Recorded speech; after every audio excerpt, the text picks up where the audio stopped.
माता पिता को बना लो।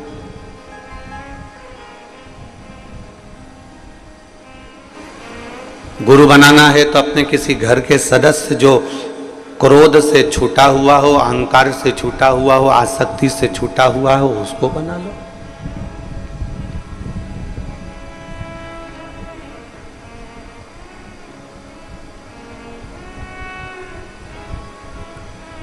आप कैसे कह सकते हो कि मां को गुरु बनाया जा सकता है? आप कैसे कह सकते हो कि पिता को गुरु बनाया जा सकता है? हम आपसे पूछें, जितने इस पवित्र कथा को श्रवण कर रहे हैं, जितने इस पावन कंकर शंकर की भूमि से कथा का रसपान कर रहे हैं और जितने आस्था चैनल के माध्यम से, फेसबुक यूट्यूब के माध्यम से इस पवित्र कथा का लाभ ले रहे हैं, हम उनसे पूछें, प्रथम ज्ञान देने वाली होती कौन है?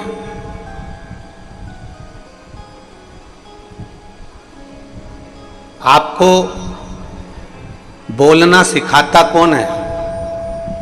जन्म के समय पर भले मां आपके कानों में गुरु मंत्र ना दी हो, जन्म के समय पर भले मां आपके कानों में आकर कोई मंत्र प्रदान ना करी हो, पर संसार की पूरी माताएं, संसार की मां एक पहले नंबर का गुरु होती है, जो अपने बच्चे का हाथ पकड़कर उसको स्लेट पर लिखना भी सिखाती है और उसको बोलना भी सिखाती है। प्रथम है।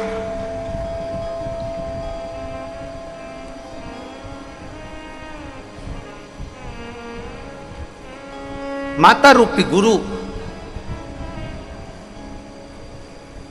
एक श्रेष्ठ गुरु की गिनती में आते हैं। मां प्रथम गुरु है, मां प्रथम।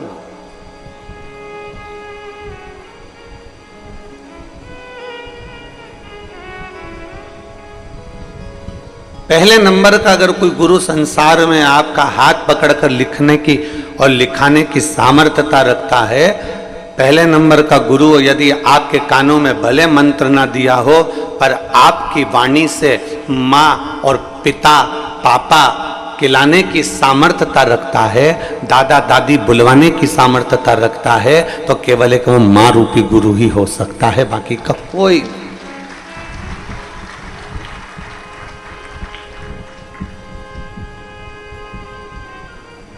उस माता रूपी गुरु को हम पहचाने,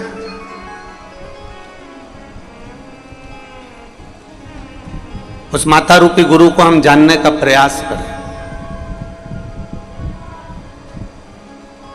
और जिस दिन हम माता रूपी गुरु को पहचान जाएंगे, जिस दिन हम पिता रूपी गुरु को पहचान जाएंगे, हम भटकना अपने आप छोड़ देंगे।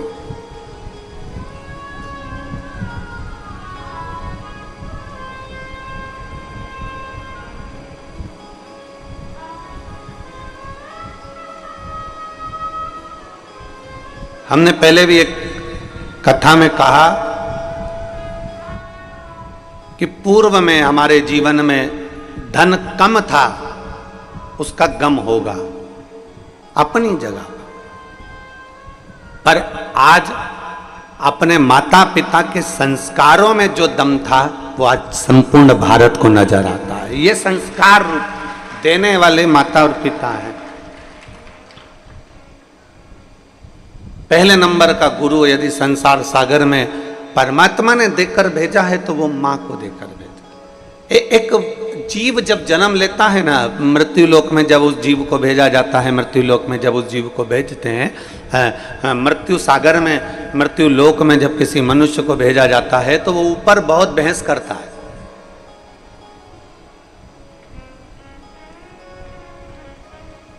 बहुत बहस करता है वो ऊपर। वो कहता है कि मैं नीचे कैसे जाऊं, मुझे तो चलना भी नहीं आता, मुझे खाना नहीं आता, मुझे सोना नहीं आता, मुझे जागना नहीं आता, मुझे कुछ भी नहीं आता, तो मैं मृत्यु लोक में जाऊं तो जाऊं कैसे, मैं जाऊं कैसे?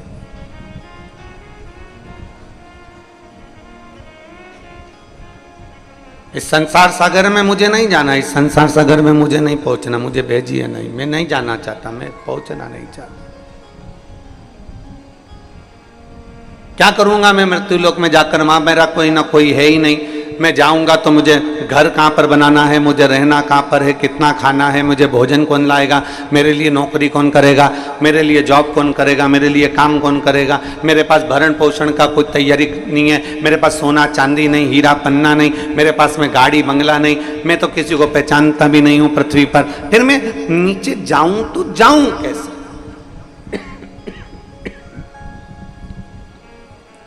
मैं संसार सागर में पहुंचूं तो पहुंचूं कैसे?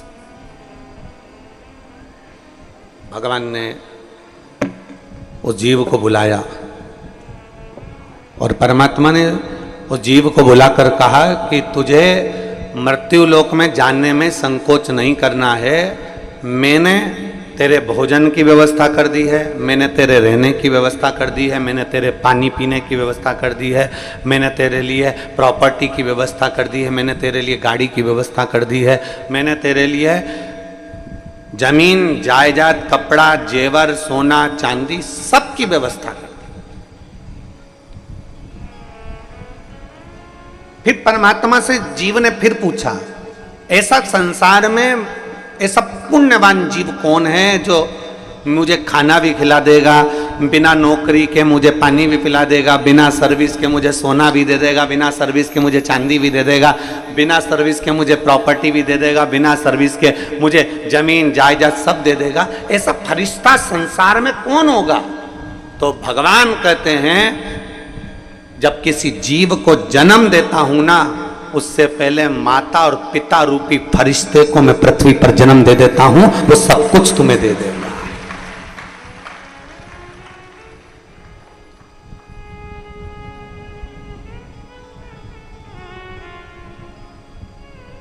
सब कुछ। द्रौपदी का जब चीर खींचा रहा था, द्रौपदी का जब चीर खींचा जा रहा था तो बिलख रही थी, रो रही थी, अपने पतियों को देखकर रो रही थी। 5 पति हैं और एक जैसे बैठे हुए और इनके हाथों में वो बल है कि गांडी उठाएंगे और 2 मिनट में मार देंगे। इनके हाथों में वो बल है कि गदा उठाएंगे और पछाड़ देंगे।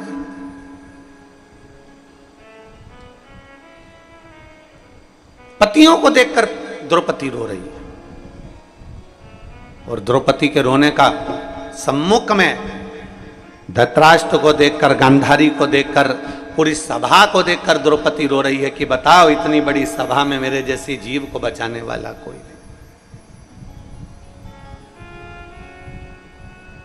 तब आखिरी में द्रौपदी का ध्यान गुरु द्रोणाचार्य की ओर गया और गुरु द्रोणाचार्य की ओर जब द्रौपदी का ध्यान गया कि इस सभा में मेरा गुरु भी बैठा हुआ है। एक गुरु सभा के अंदर बैठा हुआ है और वो गुरु मेरे सामने बैठा हुआ है, तो मुझे विश्वास है पति भले साथ ना देगा, रिश्तेदार भले साथ ना दे, पर कम से कम मेरा गुरु तो साथ देगा। द्रौपदी उस गुरु जी के सामने चली गई और कहा, प्रभु जी मेरे चीर को खींचा जा रहा है, मैं आपकी शिष्या हूँ, मैंने आपसे गुरु दीक्षा ली है, मैंने गुरु मंत्र लिया है, कोई साथ ना दे, कम से कम आप तो साथ दे दो।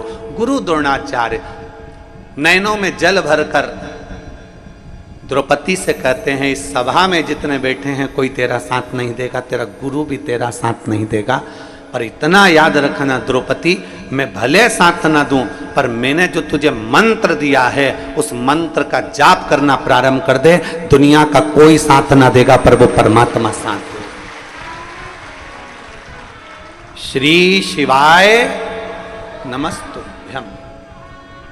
तुम ये मत सोचना कि हमारे दुख की घड़ी में किसी मनुष्य से तुम गुरु मंत्र जरूर ले लोगे, किसी मानव से तुम गुरु मंत्र ले लोगे, किसी संत से, साधु से, ब्राह्मण से, तपस्वी से, साधक से, उपासक से, किसी कथाकार आदि जितने भी तुम्हें मिलेंगे आप उनसे गुरु मंत्र तो ले लोगे, पर इतना याद रखना, ना साधु, ना सन्यासी, ना तपस्वी, ना साधक, ना उपासक, ना कोई कथाकार, ना कोई तत्व तुम्हारे दुख की घड़ी में कोई तुम्हारा साथ नहीं देगा। दुख की घड़ी में तो केवल तुमने किसी गुरु से जो मंत्र लिया है और वो मंत्र का यदि स्मरण आ गया तो वो उस मंत्र का जाप करते रहना, तो वो मंत्र तुम्हारा साथ दे जाएगा। इंसान साथ नहीं देता, इंसान कभी साथ नहीं देगा, मनुष्य कभी साथ नहीं देगा। अकेले आए हो संसार सागर में, अकेले आपको जाना है, अपने हाथों से कर्म करते जाना है, अपने हाथों से मेहनत करते जाना है। संसार सागर में अकेले आए और अकेले जाना है, और अपना कर्म अपनी मेहनत अपने साथ में करते हुए जाना, अपना कर्म।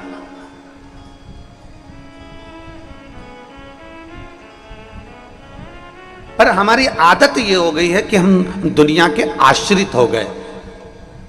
आश्रित, हम सोचते हैं कि हम जिस गुरुजी से मंत्र ले रहे हैं वो गुरुजी हमारा दुख मिटा देगा, हम जिस गुरुजी की कथा सुन रहे हैं वो गुरुजी हमारा दुख मिटा देगा, हम जिस गुरुजी के प्रवचन में पहुंच गए तो गुरुजी हमारा दुख मिटा देगा, या हम किसी गुरुजी के सत्संग में पहुंच गए तो गुरुजी हमारा दुख मिटा देगा, या हम किसी गुरुजी के पास हमारे पत्रिका आदि के लेकर पहुंच गए तो वो गुरुजी हमारा दुख मिटा देगा, हम किसी गुरुजी के पास पहुंच गए तो गुरुजी हमारा कष्ट मिटा देगा। कष्ट गुरु नहीं मिटाता, कष्ट मिटाने वाला आपका कर्म होता है। आप जब एक लोटा लेकर मंदिर भगवान देवाधिदेव महादेव को जल चढ़ाने के लिए जाते हो, आप दिल से जब एक बेलपत्र बाबा को चढ़ाते हो, आप जब दिल से भगवान शंकर को रिझाते हो, तो तुम्हारा किया गया कर्म धीरे धीरे तुम्हारा दुख कटना प्रारंभ हो जाता है और परमात्मा तुम्हारा हो जाता है। किसकी सामर्थ्यता है जो आपके दुख को मिटा दे?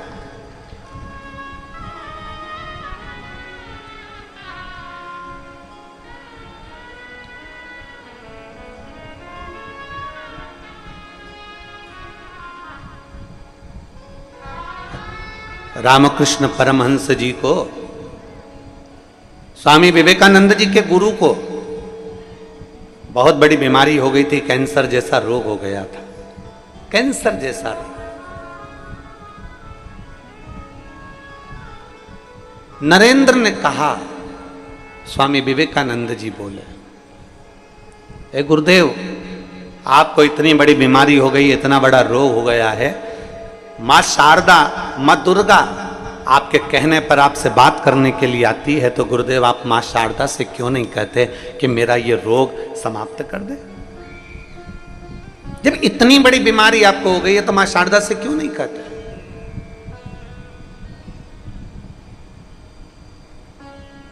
भारत की भूमि के ऐसे संत रामकृष्ण परमहंस जी थे, भारत की भूमि के ऐसे संत चैतन्य महाप्रभु जी थे, भारत की भूमि के ऐसे संत श्रीमद वल्लभाचार्य जी थे, भारत की भूमि के ऐसे संत श्री रामानुजाचार्य जी थे, भारत की भूमि के ऐसे संत श्री निम्बार्काचार्य जी थे, भारत की भूमि के ऐसे संत तुकाराम जी थे, भारत की भूमि के ऐसे संत श्री रविदास जी थे, भारत की भूमि के ऐसे संत श्री कबीरदास जी थे, जिनके सामने परमात्मा आकर खड़ा हो जाता था और कभी उन्होंने इस बात का ढिंडोरा नहीं पीटा कि मेरी भगवान से बात होती है और भगवान मेरा कहना मानते।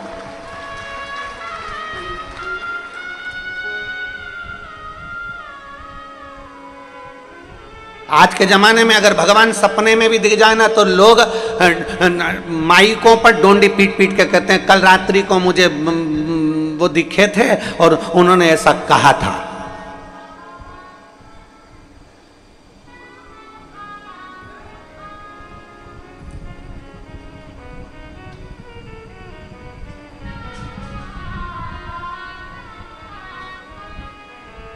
आज के समय में अगर जरा सा भी भगवान का दीदार हो जाए तो लोग डोंडी पीट कर कहते हैं कि मुझे सपने में। और आप लोग खुद अपना व्हाट्सएप चलाते हो, कई बार व्हाट्सएप पे आपने एक पत्र पढ़ा होगा कि वहाँ के महाराज को सपने में 2 सांप दिखे, उन्होंने ऐसा किया वैसा किया, फिर कहा कि ये मैसेज को 5 जनी को भेज, नहीं तो तेरा बुरा कर दूंगा।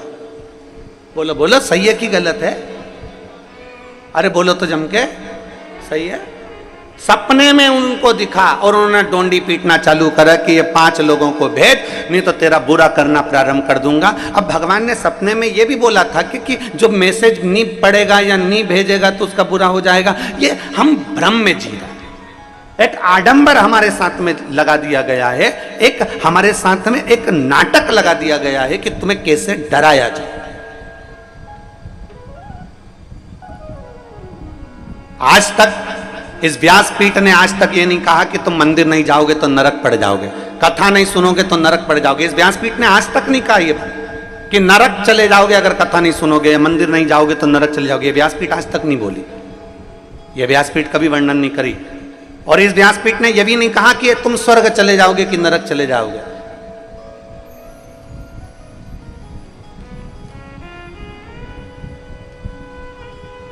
क्योंकि जिंदा व्यक्ति वहां तक जाता नहीं है और मरने के बाद कोई बताने आता नहीं है। कौन आया बता? जिंदा व्यक्ति वहां तक जाता नहीं है और मरने के बाद कोई बताने आता नहीं है कि मुझे एसी का रूम मिला कि डनलप का गद्दा मिला, मुझे कैसा भवन मिला, कैसा भोजन मिला, चांदी की थाली में भोजन मिला, कि बहुत सारी अप्सराएं मुझे पंखा झेल रही थी, कि मुझे बहुत सुंदर रथ में बिठाया गया, सिंहासन पर बिठाया गया, मुझे बहुत सारा भोजन कराया गया। ये कोई बताने के लिए संसार में नहीं आया। वापिस आकर किसी ने नहीं बताया कि मैं नरक में मैंने ये देखा, कि स्वर्ग में मैंने ये देखा। कोई बताने वाला नहीं था। जिंदा गया नहीं और मरा आकर बताया नहीं। इसलिए शिव महापुराण की कथा में अमरनाथ की गुफा में माता पार्वती जी ने शंकर जी से पूछा था, भोले बाबा आप हमें बताइए कि बैकुंठ क्या है और नरक क्या है, इसका वर्णन आप हमें करिए। अमरनाथ जी की गुफा में माता पार्वती जी भगवान शिव से कहती हैं कि आप हमें बताओ नरक और स्वर्ग का भान क्या है। शंकर भगवान ने एक शब्द में, क्योंकि शंकर अड़भंगे हैं, शिव आडंबर नहीं जानते, शिव दिखावा नहीं जानते, उन्होंने एक शब्द में सारी बात को समाप्त कर दिया। पार्वती जी कहती हैं आप हमें बताओ स्वर्ग और नरक का भेद क्या है। शंकर भगवान ने कहा, पार्वती संसार में रह रहे हो, घर में रह रहे हो, परिवार में रह रहे हो, भर पेट अगर भोजन कर रहे हो, अच्छे कपड़े पहन रहे हो, अच्छे मकान में रह रहे हो, सब घर के लोग तुम्हारा कहना मान रहे हैं, तुम्हारी इज्जत तुम्हारे घर में है, और तुम्हारे मांग में सिंदूर, हाथ में चुड़ला, पांव बिछोड़ी, और बड़े प्रेम से आनंद के साथ आप अपनी जिंदगी जी रहे हो। आप बुजुर्ग भी हो गए तो घर के पोता पोती आपका सम्मान कर रहे हैं, घर के लोग आपका आदर कर रहे हैं। सुनो पार्वती, घर में भरपेट भोजन कर रहे हो, अच्छे से सो रहे हो, भरचक नींद हो रही है, अच्छी जिंदगी जी रहे हो, तो ये समझ लेना कि तुम स्वर्ग में निवास कर रहे हो। यही स्वर्ग पृथ्वी पर है। और सुनो पार्वती, नरक का भान भी मैं तुम्हें करा देता हूं। नरक किसको कहा जाता है? जिस घर में 4 लोग रह रहे हैं, जिस घर में 8 लोग रह रहे हैं और दिन भर क्लेश की जिंदगी जी रहे हैं, दिन भर विवादों में घिरे हुए हैं, दिन भर क्लेश में घिरे हुए हैं, जरा जरा सी बात में जहां क्लेश उत्पन्न हो जाता है, समझ लेना पार्वती कि नरक में क्या दुख देखोगे, वो दुख तुम्हें संसार सागर में नजर आता है। इसलिए पार्वती, स्वर्ग भी यही है और नरक भी यही।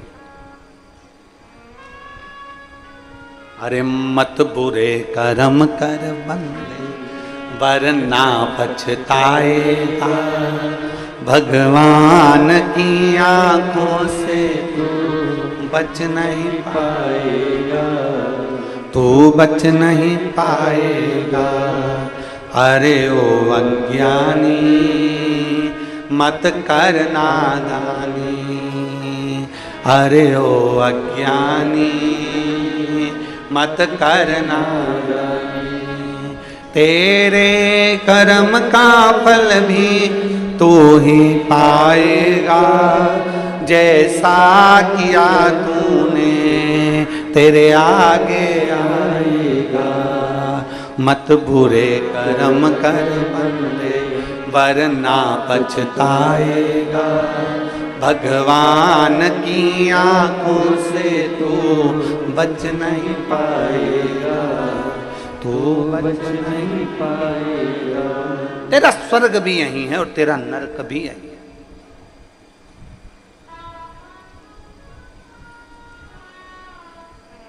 गुरु होता ही जीवन में ऐसा है कि वो आपको स्वर्ग और नरक का दर्शन पृथ्वी पर कराने का प्रयास करेगा। ऊपर की किसने देखी साहब? द्रौपदी से कह दिया गुरु द्रोणाचार्य ने, उस प्रभु का जाप कर, प्रभु का जाप करो, प्रभु को भजो। गुरु द्रोणाचार्य ने यह नहीं कहा कि मेरे चरण पकड़कर बैठ जा, गुरु द्रोणाचार्य ने यह नहीं कहा कि मेरे चरणों में आकर बैठ जा।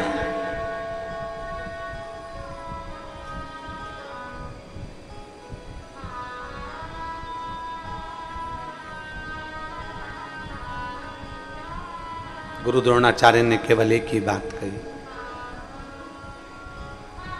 उस परमात्मा को याद करो।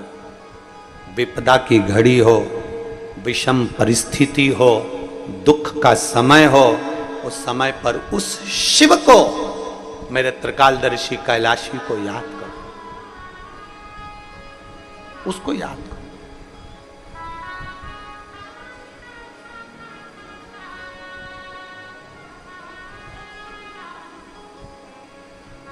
और जिस दिन आपने मेरे देवाधिदेव महादेव का स्मरण कर लिया दुख के समय में, तकलीफ की घड़ी में, उस दिन शिव आपके सम्मुख में होगा, शंकर आपके पास में, शिव।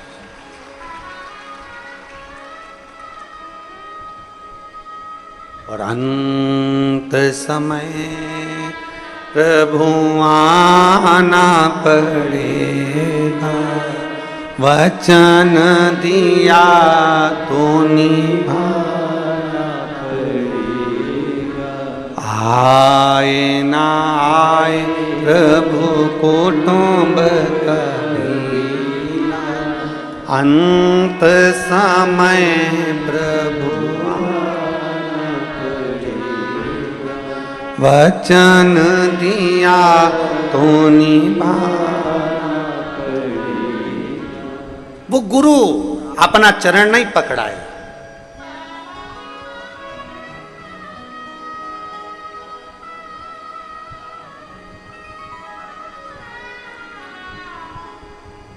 उस गुरु ने अपना चरण नहीं पकड़ाया, गुरु द्रोणाचार्य ने पकड़ाया तो गुरु मंत्र पकड़ाया, पकड़ाया तो गुरु का द्वार पकड़ाया।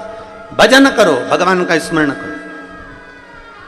स्वयं स्वामी विवेकानंद जी रामकृष्ण परमहंस से कहते हैं, अपने गुरु जी से कहते हैं, गुरु जी शारदा माँ तुम्हारी सुनती है, जगत जननी जगदम्बा अम्बा माँ काल रात्रि माँ दुर्गा भवानी तुम्हारी सुनती है। आप अपने शरीर में कैंसर जैसा रोग हो गया है, आप माँ को बोलते क्यों नहीं हो? आप माँ जगत जननी से कहते क्यों नहीं हो? रामकृष्ण परमहंस जी ने कहा, तू कह रहा है ना, बोलूंगा बोलूंगा।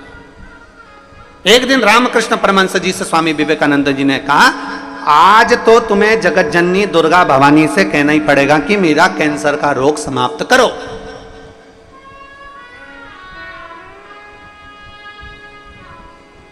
कमरे में बंद कर दिया रामकृष्ण परमहंस जी ने दरवाजा, बैठ गए। स्वामी विवेकानंद बाहर बैठे हुए थे, उनको लगा आज मेरे गुरुजी बोलेंगे मां से। मां शारदा सामने प्रकट हो गई। जगत जननी दुर्गा भवानी ने रामकृष्ण परमहंस से पूछा, बेटा ए बाबू,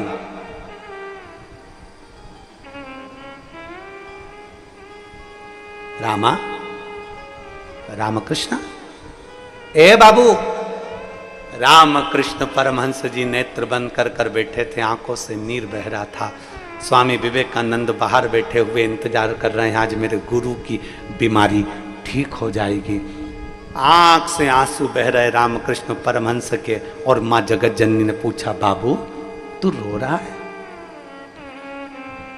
बाबू तेरी आंख में चले? राम, ए रामकृष्ण, ए बाबू, तेरी ये शारदा ने, तेरी ये मां ने आज तक तेरी आंख में आंसू नहीं देखे हैं, आज तू रो रहा है? रामकृष्ण परमहंस जी ने कहा, मां आज एक शिष्य के लिए गुरु आपसे बात करने आया है। शिष्य कहता है कि मेरी बीमारी समाप्त हो जाए, पर मां वो तो शिष्य है, गुरु का भला सोचता है। पर मां मैं तो इतना कहना चाहता हूं, अगर आज मैं अपने कर्म का भोग नहीं भोगा तो मुझे दूसरा जन्म लेकर फिर भोगना पड़ेगा, फिर भोगना। मां मेरे भाग्य में जो दुख लिखा है वो तू देते रहना मना नहीं है, पर मां इतनी कृपा करना कि तेरी भक्ति में मेरा मन लगा रहे और मेरी बीमारी का भी मुझे भान ना हो, बस इतनी करुणा कर देना। दुख आएगा, तकलीफ आएगी, कष्ट आएगा, बीमारी आएगी, ऐसा कोई संसार में नहीं जन्मा जिसकी जिंदगी में तकलीफ नहीं आई, ऐसा कोई जिंदगी में नहीं जन्मा जिसके जीवन में दुख नहीं आया, ऐसा कोई बड़े से बड़ा महात्मा हो चाहे छोटे से छोटा व्यक्ति हो, जिंदगी में ऐसा कोई नहीं जन्मा जिसकी जिंदगी में तकलीफ या दुख या कष्ट नहीं आया। बस उस दुख की घड़ी में आप परमात्मा पर एक लोटा जल चढ़ाते रहो, महादेव को एक लोटा जल चढ़ाते रहो, जिससे वो दुख की घड़ी निकलती चली जाए, तुम्हारा ध्यान उस दुख में ना जाए, तुम्हारा ध्यान उस तकलीफ में ना जाए।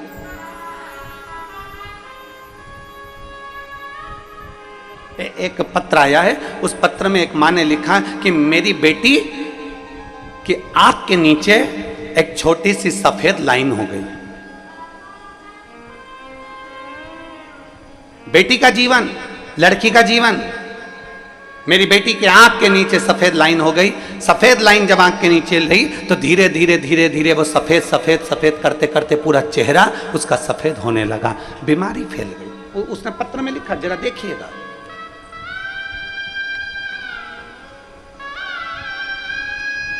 मैं अर्चना बेलवंशी, पति सुरेश बेलवंशी, परासिया, जिला छिंदवाड़ा, मध्य प्रदेश के निवासी हूं। मेरा मोबाइल नंबर ही है। कहीं बैठी हो तो हाथ हिलाइएगा, अगर कहीं बैठी हो तो हाथ हिला सकती है और बेलपत्र लेने यहां आ सकती है। हाँ जी, दिख गया। बेटी आई है क्या साथ में? आई है, ले आओ इसको, बेलपत्र लेकर जाओ। जाओ। मैं अर्चना बेलवंशी, पति सुरेश बेलवंशी, परासिया, जिला छिंदवाड़ा, मध्य प्रदेश की निवासी हूँ। मेरा मोबाइल नंबर ये है। मेरी बेटी अंशिका बेलवंशी, उम्र 5 वर्ष है। उसकी आंख के नीचे सफ़ेद दाग हो गया और उसके चेहरे पर पूरा दाग फैलता चले गया और पूरा चेहरा उसका धीरे धीरे सफ़ेद होने लगा। 2023 में हमने डॉक्टर को दिखाया। जितना जितना उसको दिखाते गए वैसे वैसे उसके शरीर पर वो बीमारी फैलती चली गई। अब बेटी का जीवन है गुरुजी, कैसे इस बीमारी को देख लें। तब मेरे मम्मी पापा, ममता रकोशिया, पिताश्री अमित लाल रकोशिया जी के कहने पर मैंने पहली बार आपकी कथा टीवी पर सुनना प्रारंभ करी। आपको आज तक मैंने टीवी पर कथा नहीं सुनी थी, आज तक आपको देखा नहीं था, आज तक आपसे बात नहीं हुई। पहली बार कथा मैंने टीवी पर देखी और आपने कहा कि पूर्णिमा की रात्रि को गाय जब बछड़े को दूध पिलाती है तो उसके मुंह में फेन आ जाता है, उसको चम्मच में निकाल लो और उस फेन को शरीर पर लगाकर उसको चंद्रमा की रोशनी में रखिए और रुद्राक्ष का जल शिव जी को चढ़ाकर उसको पिलाइए। हमने बेटी को शंकर जी के मंदिर भेजना चालू कर दिया। मेरी बेटी देखकर रोती थी कि मेरा चेहरा कैसा हो गया, मेरा शरीर कैसा हो गया। तब हमने अपनी बेटी से कहा उस पर भरोसा रख, बाबा को एक लोटा जल चढ़ाती रहे, मंदिर की सफाई करती रहे। और बाबा का क्या गुणगान करूं गुरुदेव, मेरे बाबा तो शंकर हैं और मैं क्या कहूं, आपकी वाणी में केवल शिव पुराण नहीं है, शंकर खुद वाणी से ऐसा लगता है कि बोलता है। बाबा आज मेरी बेटी पूरी तरह से ठीक हो गई, उसका चेहरा वापस वैसा कि वैसा हो गया और उसका रोग समाप्त हो गया। मैं बाबा को प्रणाम करने के लिए एक शिव तत्व की प्राप्ति, एक शंकर ओघड़ी की प्राप्ति।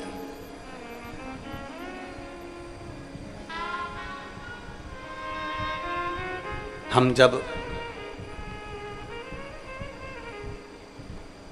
शिव को अपना मान लेते हैं और शंकर को अपना जान लेते हैं, हम जब शिव को अपना मान लिए, शंकर को जब हमने अपना जान लिया,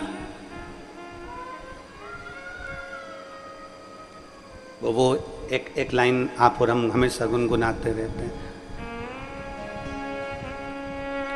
रिश्ता तेरा मेरा सबसे प्यारा, रिश्ता तेरा मेरा सबसे प्यारा, तू मेरा बाबा मैं हूँ तेरा लाला, मैं हूँ तेरा लाला, तू मेरा बाबा मैं हूँ तेरा लाला, मैं हूँ तेरा लाला।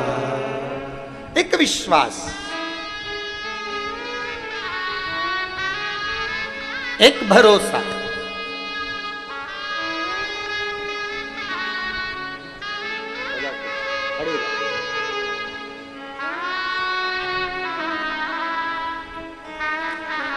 यही बेटी है जिसका पूरा चेहरा, शरीर धीरे धीरे सफेद हो गया था, चर्म रोग हो गया था, पर आज बाबा ने एक विश्वास के साथ उस बेटी का पूरा शरीर वैसा की वैसा ही कर दिया। ये शिव तत्व है।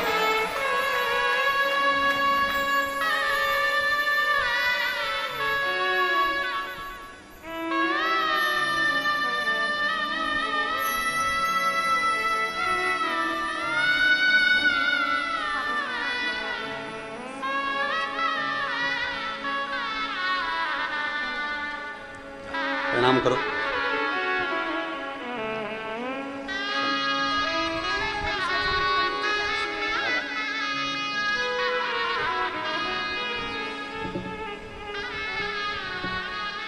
एक संबंध हम परमात्मा से जोड़े, एक रिश्ता हम भगवान से जोड़े। हमें इंसान से रिश्ता नहीं जोड़ना है।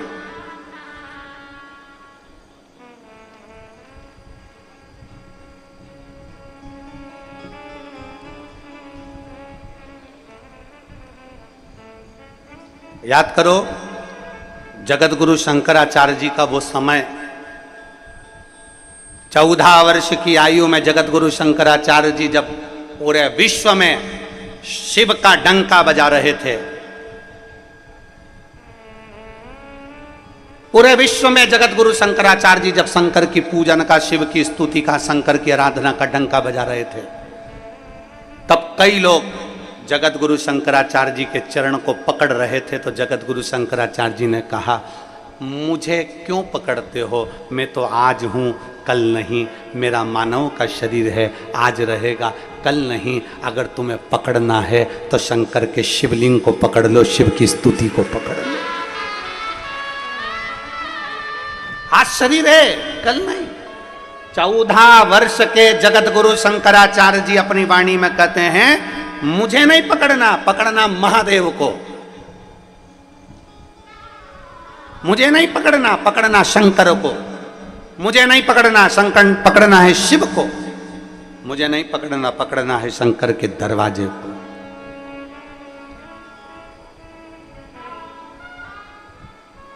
हमसे कोई संबंध आपका नहीं है, संबंध परमात्मा से बनाइए। एक असली गुरु जो होता है ना, एक सही गुरु जो होता है ना, वो आपको यही मार्ग बताएगा।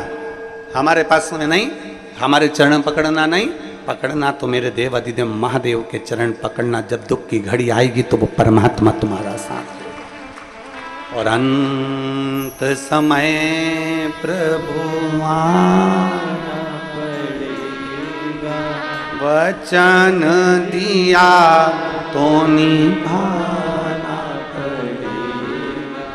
आए ना आए प्रभु कुटुंब कबीरा, अंत समय प्रभु आना पड़ेगा, वचन दिया तो निभाना पड़ेगा।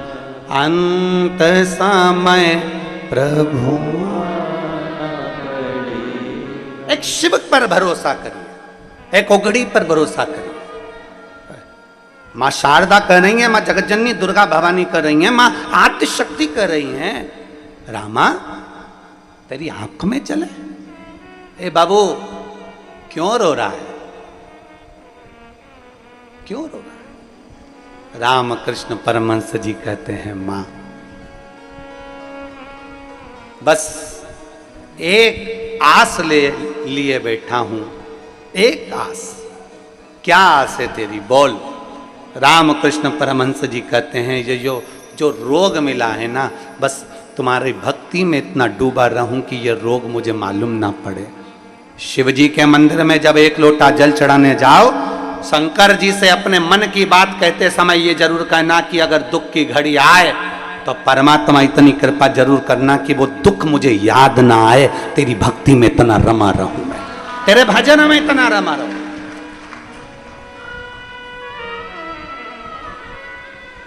मुझे याद ना आए ये सब, ये दुख मेरे सम्मुख में याद ना आए।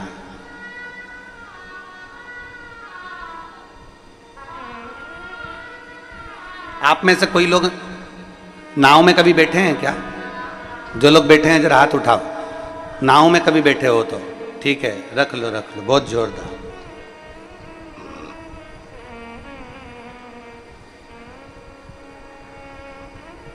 पतवार देखिए, नाव खेने वाली, अरे बोलो तो जम के, देखिए कितनी होती है? 2। एक क्यों नहीं होती? अगर एक पतवार से नाव को खेओगे, नाव पार उतर जाएगी क्या? वहीं की वहीं गोल गोल गोल गोल घूमती रहेगी, पार नहीं उतरेगी। उसी तरह मेरे ओघड़दानी मेरे शंकर भगवान माता पार्वती को अमरनाथ की गुफा में बैठकर कहते हैं, पार्वती सुख और दुख ये 2 पतवार है, और ये 2 पतवार नाव में लगी रहती है। उसी तरह संसार सागर में जो जन्म लेता है उसको सुख और दुख की 2 पतवार पकड़ाई जाती है। अगर एक पतवार दी जाए तो वो वहीं गोते लगाता रहता है। ये 2 पतवार ऐसी होती है जो व्यक्ति को मंजिल तक पहुंचा देती है, मंजिल तक पहुंचाती है। केवल सुख सुख मिल जाए ना, केवल अच्छा ही अच्छा मिल जाए, गुलाब जामुन खाने को मिल जाए तो दांत सड़ जाते हैं। अगर पेड़ा ही पेड़ा खाने को मिल जाए तो दांत सड़ जाते हैं। अभी तुम रोज भोजन कर रही होगी, उसमें नुक्ती, मिक्सचर, खिचड़ी, रोटी, सब्जी सब मिल रहा होगा। तुम एक दिन विचार करना कि मुझे तो नुक्ती खाना है, बूंदी बूंदी खाना है, तो थोड़ी देर बाद रुमाल ऐसा रख के कथा में बैठी रहोगी। अब कोई तुमसे पूछे क्यों हुआ क्या? नुक्ती पेट में भी दुखती और दांत में भी दुखती। अब कोई पूछे तुमसे कि तू ये दांत पर मुंह पर ये कपड़ा लेकर क्यों बैठी है, तो कहे बस आज मेरे दांत में बहुत दर्द हो रहा है, आज मेरे को थोड़ा पेट में भी बहुत दर्द हो रहा है, बार बार ऐसा लग रहा है कि मड़ोड़ उठ रही है बार बार। तो कोई पूछेगा क्या खाया था, तो कि खाने को तो रोटी भी थी, खिचड़ी भी थी, 2 चीज़ थी। अगर ज़्यादा कहीं तबीयत मबीयत गड़बड़ हो तो खिचड़ी खा लो, और अगर अच्छे दमदार हो तो रोटी निपटा लो। पर मेरी भी बुद्धि मारी गई थी, अकेली में जोरदार अच्छी कुरकुरी सी नुक्ती थी, वो निपटा गई। अब मुझे क्या मालूम था कि नुक्ती पेट में दुखती, अब मुझे क्या मालूम था, मेरे को तो लगा कि अच्छी है।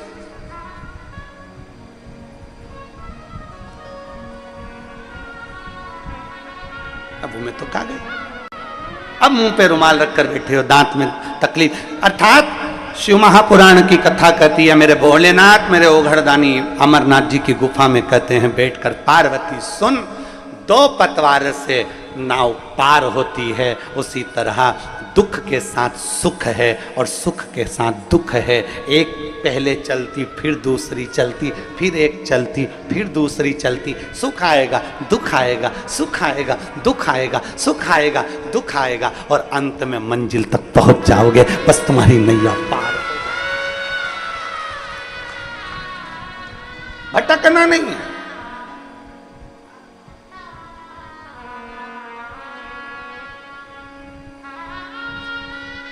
भटकना नहीं।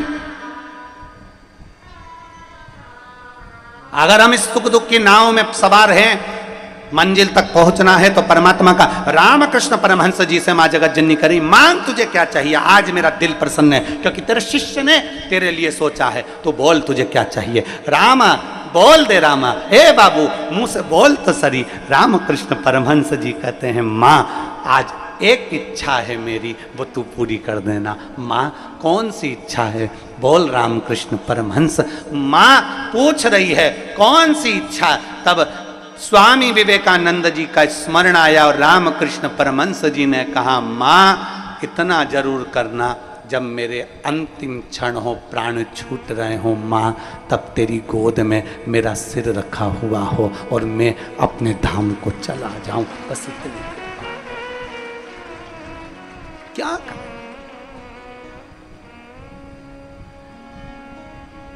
आया है सो जाएगा, राजा रंक फकीर। जो आया वो जाना है। ऐसा संसार में कोई जन्म मरण और परण तीन मेरे बाबा के हाथ में है। जन्म, डॉक्टर ने कह दिया 8 तारीख की डिलीवरी का टाइम है, मालूम पड़े 15 दिन पहले हो गई या 10 दिन और निकाल दिए। जन्म, मरण, मृत्यु। किसी ने पत्रिका देखकर कहा था बहुत लंबी उम्र है, मालूम पड़ा टेका या निपट गए। डॉक्टर ने कहा था अंतिम सांस चल रही है, घर ले जाओ, मालूम पड़े 1 साल तक पलंग पे पड़े पड़े निकाल दिए, मरे ही नहीं। 4 बार गीता जी सुना दी, 3 बार गोबर लिप के वो नीचे सुला दिया, मालूम पड़े फिर सांस चल गई, फिर उठा के पलंग पे लेटा दिया, निपटी ही नहीं, मरे ही नहीं। जन्म, मरण, परण, विवाह, शादी। तुम सोच कर बैठी थी मैं लड़के की शादी करूंगी, ऐसी बहू लेके आऊंगी, लड़की की शादी करूंगी, ऐसा दामाद ढूंढ के लाऊंगी। अब हम क्या बोलें तुमको?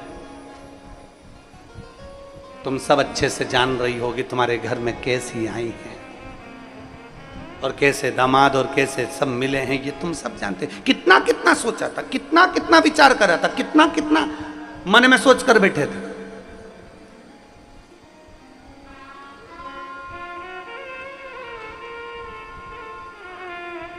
पूर्ण करने वाला देवाधिदेव महादेव। जन्म, मरण और परण तीन मेरे महादेव के हाथ में है। कब जन्म होना है, कब मृत्यु होना है, कब शादी होना है, ये महादेव जानते हैं। तुम कितना ही विचार कर लो, यहाँ जाऊंगी ये पूजन करा दूंगी, वहां जाऊंगी वो पूजन करा दूंगी, जल्दी से ब्याह हो जाएगा, ऐसा कर दूंगी वो ब्याह हो जाएगा, ऐसा कर लेंगे तो वो ब्याह हो जाएगा। सारी दुनिया का काम कर लिया, सब कुछ कर कर देख लिया, तब आखिरी में एक काम कर कर देखो, मेरे देवाधिदेव महादेव को एक लोटा जल चढ़ाकर अशोक सुंदरी का स्पर्श कर कर देखो, बाबा विवाह भी करा। एक पत्र है।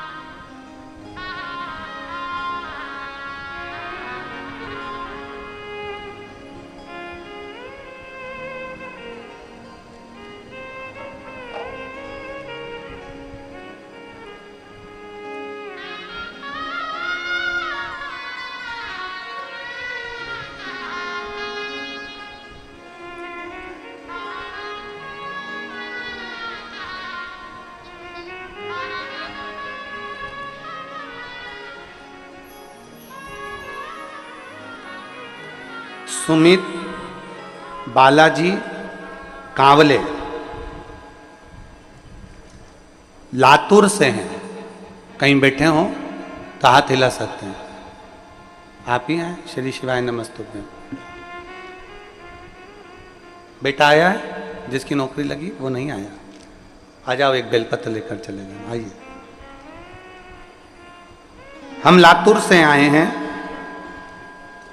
आपको कहना चाहते हैं।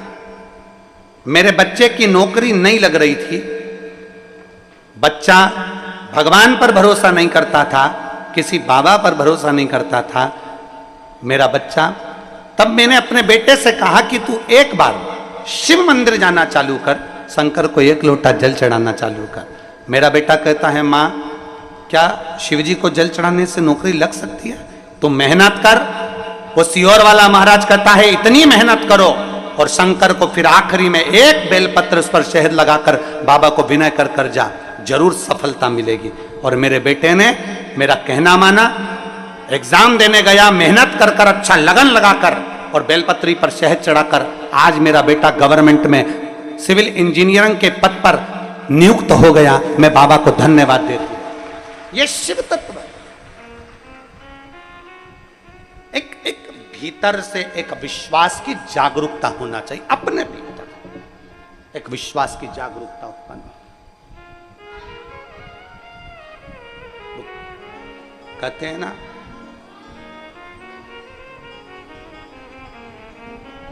थोड़ी मेहनत हाथ की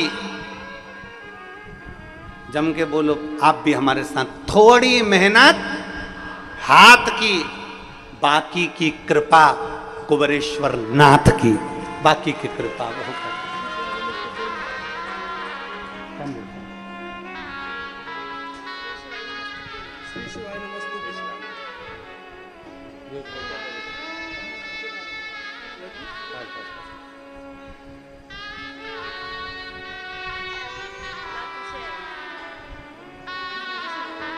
बधाई आपको।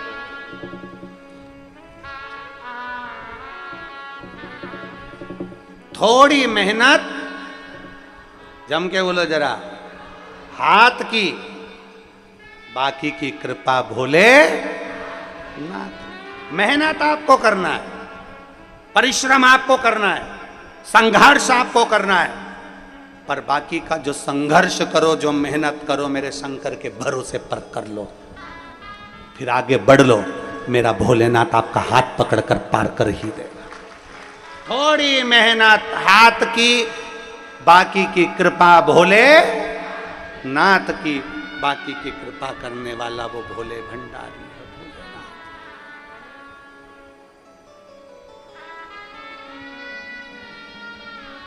वो कृपा करता, वो दया करता, उसकी करुणा, उसकी कृपा कभी खाली नहीं जाती।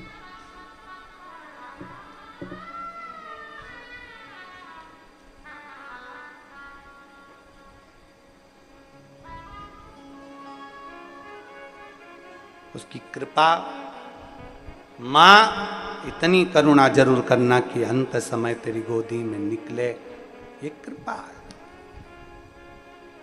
पट खुला, दरवाजा खुला, स्वामी विवेकानंद जी अंदर आए, गुरुजी के चरण पकड़कर कहा, आज मैं बड़ा खुश हूं। रामकृष्ण परमहंस जी मुस्कुरा दिए। सच्चा संत जो होता है ना, उसके चेहरे की हंसी कभी समाप्त नहीं होती। सच्चे संत के चेहरे की हंसी कभी समाप्त नहीं होती। सच्चा जो संत होता है उसके चेहरे पर कभी क्रोध नहीं आता। सच्चा जो संत होता है उसके भीतर कभी अहंकार नहीं आता, अभिमत्ता से परे होता है। रामकृष्ण परमहंस जी मां दुर्गा से, आद्य शक्ति मां काली से, शारदा भवानी से बात करते थे, पर कभी रामकृष्ण परमहंस जी के चेहरे पर कभी भी अहंकार, क्रोध, कभी भी उनके चेहरे पर। मां स्वयं कह रही है शारदा भवानी कि आज मैंने तेरे चेहरे पर अश्रु देखे, तू तो मुस्कुराने वाला था, तू तो हंसने वाला, तू मुस्कुराने वाला, और जगत को तू प्रेरणा देने वाला कि हंसते रहो जिंदगी में। और तू आज रो रहा है, मां शारदा खुद कह रही है।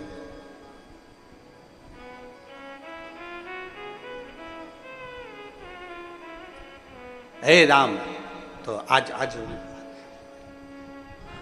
रामकृष्ण परमहंस जी, आज स्वामी विवेकानंद जी ने जैसे चरण पकड़े, मुस्कुरा रहे हैं। नरेंद्र ने पूछा, स्वामी विवेकानंद जी ने पूछा, गुरुदेव आज मैं बड़ा खुश हूं। स्वामी विवेकानंद जी ने पूछा, क्यों आज इतनी प्रसन्नता तेरे चेहरे पर है? स्वामी विवेकानंद जी, नरेंद्र तेरे चेहरे पर इतनी प्रसन्नता है, किस बात की प्रसन्नता है? क्योंकि आज मेरे गुरु का रोग समाप्त हो गया, मुझे उसकी प्रसन्नता है। आज मेरे गुरु का रोग समाप्त हो गया, मुझे उसकी प्रसन्नता है। रामकृष्ण परमहंस जी मुस्कुराकर बोले, रे नरेंद्र, ओ नरेंद्र। रामकृष्ण परमहंस जी मुस्कुराकर बोले, मां आई थी, मैंने बात भी करी थी, और मैंने तेरा बोल भी दिया था, शिष्य के कहने पर यहां आया हूं। पर नरेंद्र, मैंने मां से अपने रोग की मुक्ति नहीं मांगी, मैंने मां से केवल मांगा तो इतना मांगा कि मेरी दुख की घड़ी में तेरा भजन करता रहूं और वो दुख मुझे याद ना आए, बस इतनी कृपा कर देना।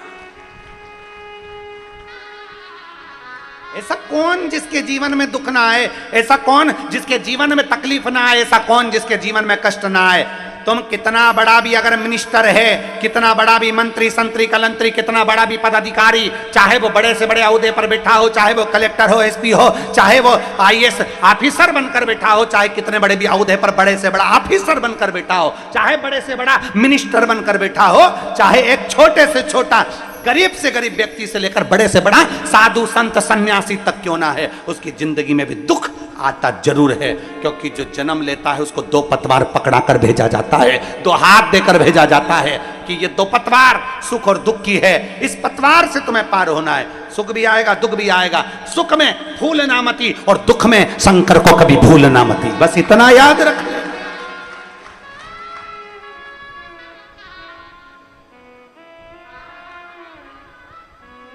सुख में भूलना नहीं और दुख आए तो मेरे महादेव को भूलना नहीं। कितना भी दुख आए मेरे शंभू को, मेरे शंकर को कभी भूलना नहीं। और फिर निवेदन करूंगा, मेरे भारत भूमि की जितनी माताएं कथा सुन रही हैं और विदेश में बैठकर जितने मेरे सनातनी इस पवित्र शिव महापुराण की कथा को सुन रहे हैं और जितने कुबेरेश्वर बाबा की कंकर शंकर की धरा पर बैठकर कथा सुन रहे हो, अपने भीतर एक बात को गांठ बंद कर रख लेना कि दुख की घड़ी में कोई साथ ना दे, तब 1 लोटा जल अपने घर से भरना, चाहे दिन हो, चाहे रात, चाहे सुबह हो, चाहे शाम, पहुंच जाना मेरे महादेव के पास और कह देना उसको।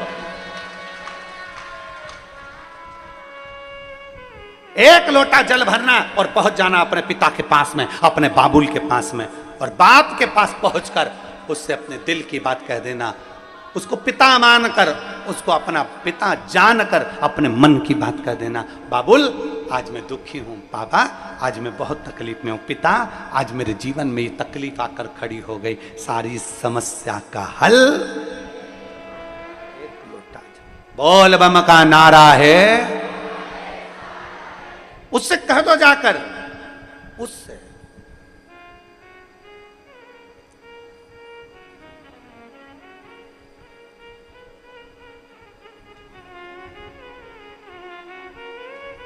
और जब कहोगे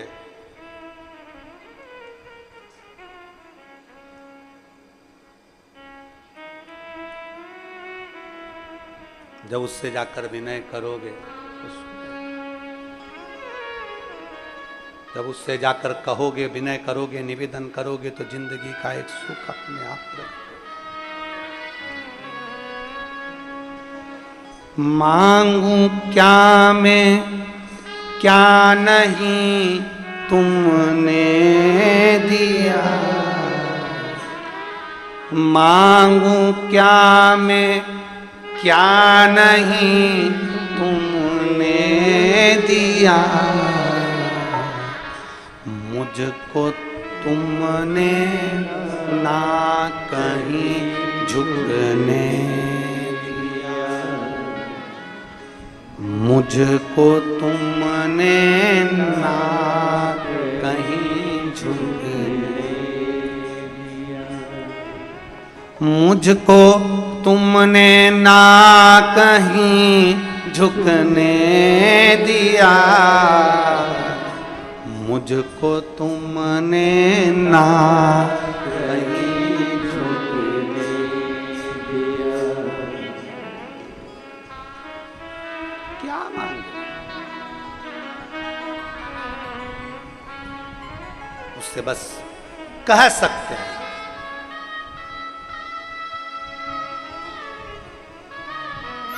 जब से मेरे सर पे तेरा हाथ है,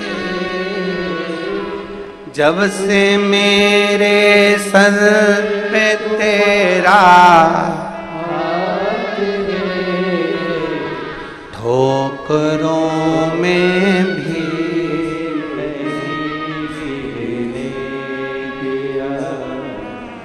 ठोकरों में भी नहीं गिरने दिया,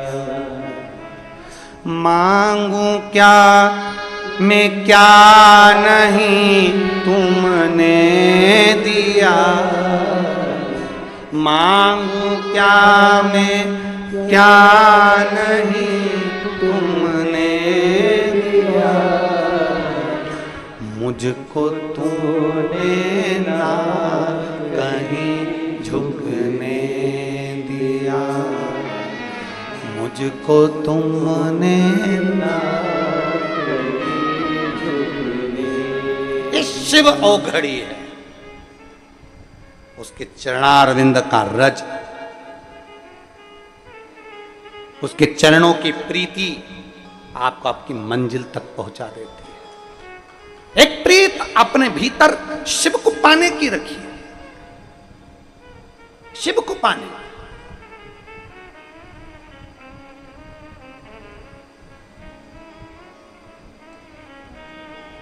आपने कई बार देखा होगा, हमने अपनी व्यासपीठ से भी कई बार कहा, और कोई अगर मिलने भी आता है तो हम अपना चरण कभी माताओं से छूने नहीं देते, क्योंकि हम उनको कहते हैं कि तुम हमारी जीजी हो और हम तुम्हारे भाई हैं, और भाई के पैर बहन पड़े ये कहाँ की रीति है। हम तुम्हारे चरण पड़े, पर निवेदन है कि मेरी जीजियां कभी हमारे चरण ना पड़े। जीजियां तो अपना हाथ ऊंचा रखकर अपने भाई को केवल आशीर्वाद देती है।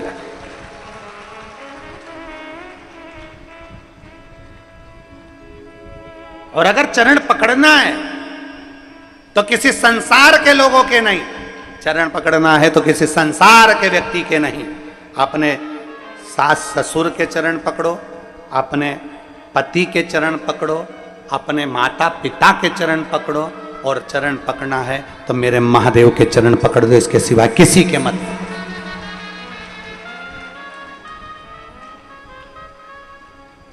चरण उसके छूना चाहिए जिसका आचरण अच्छा हो, जिसके अंदर आचरण ठीक ना हो, अहंकार, क्रोध, आसक्ति, लोभ, वासना, तृष्णा सब भरी हुई है, और उसके हम चरण छुए थे। कहां? चरण जिसका आचरण अच्छा है उसके चरण पकड़े जाते हैं, जिसका आचरण ही ठीक नहीं, कहीं अहम, कहीं क्रोध, कहीं आसक्ति, कहीं वासना, कहीं तृष्णा, कहीं लोभ सब भरा पड़ा हुआ है, और उसमें चरण पकड़े जाएं तो वो श्रेष्ठता नहीं। आचरण ठीक है तो चरण पकड़ लो, और आचरण अगर किसी संसार के व्यक्ति का, हम एक बार बहुत बहुत धन्यवाद दिए। आपने भी कई बार कथाओं के माध्यम से सुना होगा कि कोरोना महामारी में, कोरोना काल में जब घर के बच्चे अपने माँ बाप का अंतिम संस्कार करने के लिए नहीं आए, तब कोरोना महामारी में हॉस्पिटल में काम करने वाले वो कर्मचारी, हॉस्पिटल में पोछा लगाने वाले, झाड़ू लगाने वाले, जिनको लोग छूना पसंद नहीं करें, जिनको लोग कहते हैं कि ये तो ऐसे, ये तो वैसे, उन व्यक्तियों ने, जिन्होंने हॉस्पिटल में एक साधारण सा अपना ये नहीं देखा कि मुझे कोरोना हो जाएगा, उन्होंने ये नहीं देखा कि मुझे तकलीफ हो जाएगी, उन्होंने हॉस्पिटल में दवाई भी दी, गोली भी दी, तुम्हारा ट्रीटमेंट भी करा, तुम्हें छुआ भी, और आखिरी में जिनके बच्चे अंतिम संस्कार करने नहीं आए उनको ले जाकर अंतिम संस्कार भी करा। ये उनके आचरण अच्छे थे, उनके चरण छूने के लायक।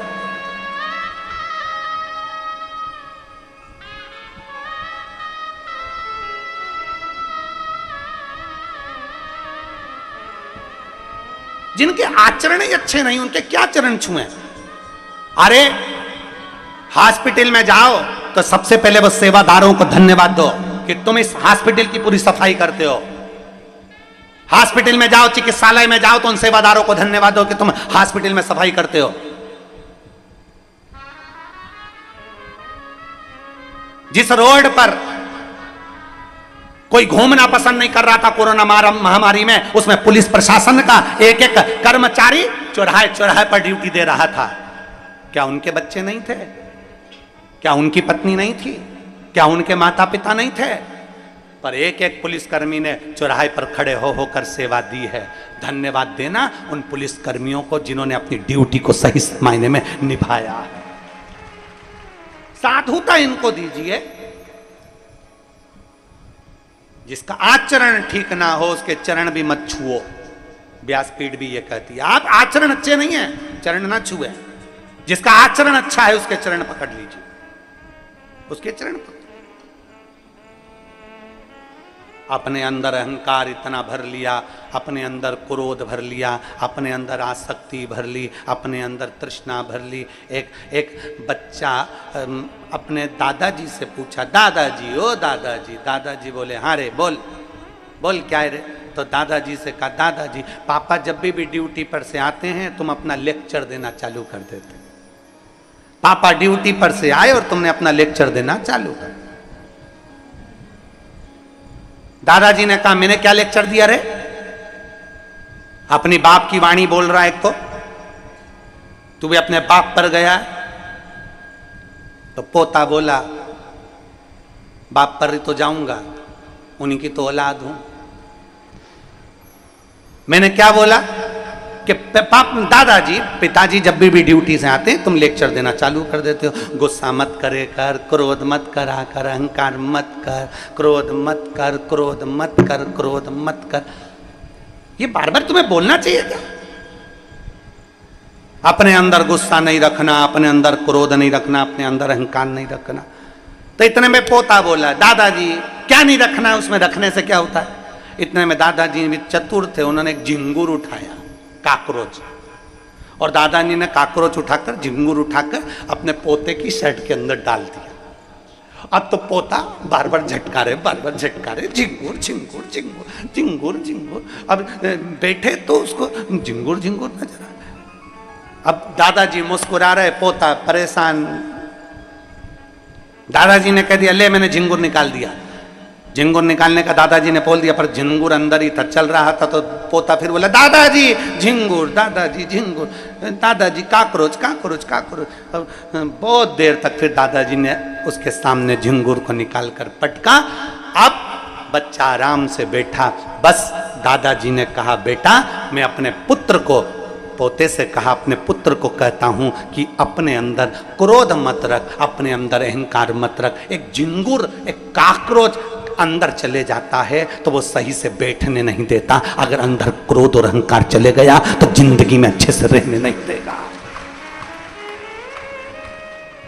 एक काकरोच अंदर गया, एक झिंगुर अंदर गया, एक काकरोच हमारे वस्त्र में चले गया तो हमें अच्छे से बैठने नहीं देता। थोड़ी थोड़ी देर में अगर एक छिपकली तुम्हारे बीच में आ जाए तो तुम अरे भाई छिपकली आई, तुरंत तुम्हें बैठने नहीं देगा। एक काकरोच, एक चीटा, एक चीटी, एक झिंगुर तुम्हें बैठने नहीं देता, तुम्हें अच्छे से कथा नहीं सुनने देता, तुम्हें अच्छे से काम नहीं करने देता। तो हमारे भीतर अगर अहंकार भरा होगा, हमारे भीतर क्रोध भरा होगा, हमारे भीतर आसक्ति भरी होगी, हमारे भीतर तृष्णा भरी होगी, हमारे भीतर वासनाएं भरी होंगी, तो हमें क्या अच्छा लगेगा? हम कैसे सुख का जीवन जी सकते हैं? हम कैसे परमात्मा से मिल सकते हैं? हम कैसे शंकर के हो सकते हैं?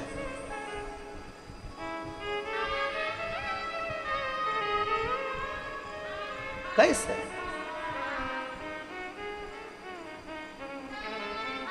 आंधियों में भी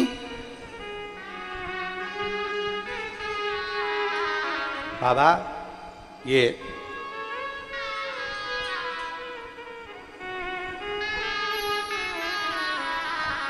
आंधियों में भी हम भी मिट जाए।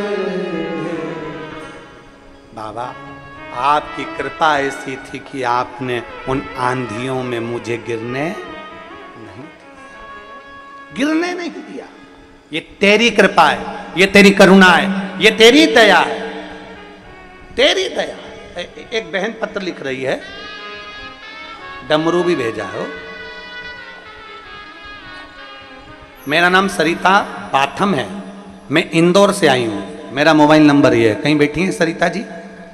अगर कहीं बैठी हो तो हाथ हिलाइएगा।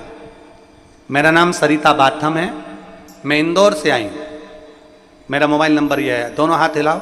हाँ दिख गए, ठीक है, ऐसा हाथ हिला दो। आ जाओ, एक बेलपत्र ले जाना चाहिए।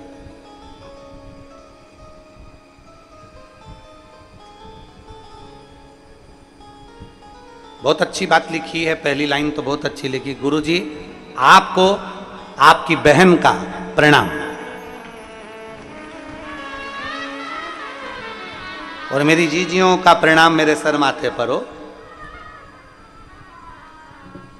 7-8 पंडाल में बैठकर मैं कथा सुन चुकी हूं गुरुजी। पक्षियों को दाना देना, पौधे लगाना, बस ये काम करती रहती हूं। 15 सालों से निरंतर पशुओं की सेवा करना, कोई का पशु का एक्सीडेंट हो जाए तो उसको संभालना, भोजन, पौधा लगाना, पक्षियों की सेवा करना, ये करती रहती। पर मन में एक ही कमी थी, वो किसको कहूं? गुरुदेव मेरा मकान नहीं था, अब मैं कहूं तो किससे कहूं? तब आपकी कथा ने मुझे बल दिया और आप कहते हो कि कोई लेट बनता है, कोई जल्दी बनता है। शिव को जल चढ़ाने वाला एक दिन सेठ जरूर बनता है। मैंने भी सोच लिया कि अब शंकर के मंदिर जाना है, जल चढ़ाना है, सेवा करना है, और बाबा की कृपा से वही सेवा में लग गई। और ऐसी कृपा मेरे बाबा ने कर दी कि मुझे अपने खुद के मकान में मेरे बाबा ने मुझे विराजमान कर। अब एक ही आस लगा कर बैठी हूं, आप कृपा करेंगे तो जरूर मेरी आस पूरी होगी। अब कहीं नर्मदा जी के किनारे पर आपकी एक कथा जरूर करवाना चाहती हूं, बस ऐसी कृपा हो। हम तो हमारी बहन से कहेंगे, जी जी कथा करवाने वाले पिताजी जिस दिन बेटे को आज्ञा कर देंगे तो बहन के घर पहुंच जाएंगे, उसमें क्या चिंता का विषय। कथा कराने वाला मेरा शिव। लाइन अच्छी लिखी है, आप और हम सब गुनगुनाते हैं। तेरी कृपा बिना न हिले एक भी अणु, लेते हैं श्वास तेरी कृपा से तनु। बखान क्या करूं मैं राखों के ढेर का, चपटी भभूत में है खजाना कुबेर का। हे गंगाधार मुक्ति द्वार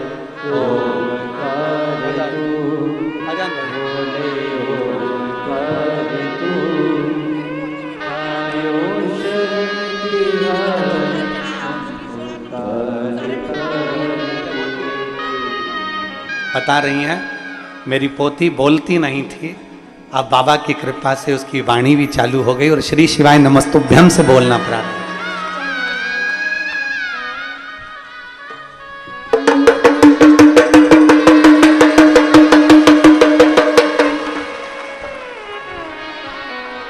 शिव तत्व को पहचान, शंकर ओघड़ी को पहचान। एक विश्वास के साथ जब हम शिव को पहचानेंगे, एक विश्वास के साथ जब हम शंकर को जानेंगे, हमारे दुख मिटाने के लिए हमें किसी को नहीं ढूंढना पड़ेगा। हमारे दुख मिटाने के लिए हमारा महादेव त्रिपुंडधारी, त्रिशूलधारी, डमरूधारी, नंदी की सवारी और गौरा महारानी को लेकर हमारे दरवाजे तक आ जाए।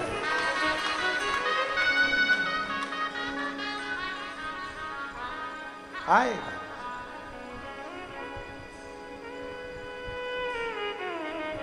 महाराज।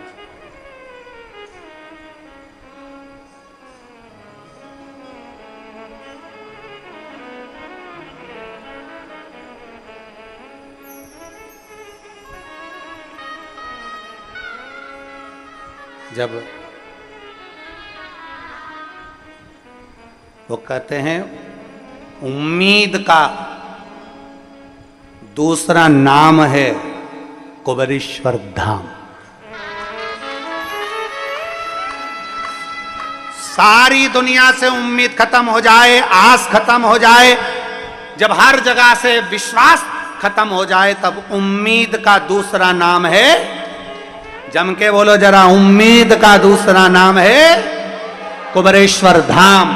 यह उम्मीद का दूसरा नाम है कि उसकी भूमि पर पहुंच जाना, उसके दरवाजे पर पहुंच जाना।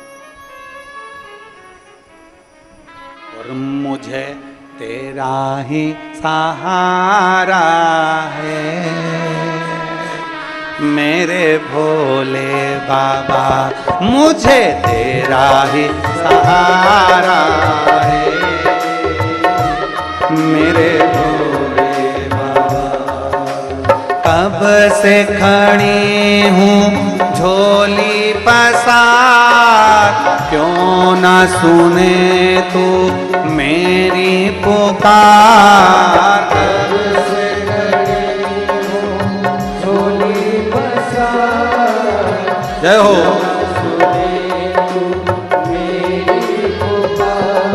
ओ कब से खड़ी हूँ झोली पसार, क्यों ना सुने तू मेरी पुकार। कब से खड़ी हूँ झोली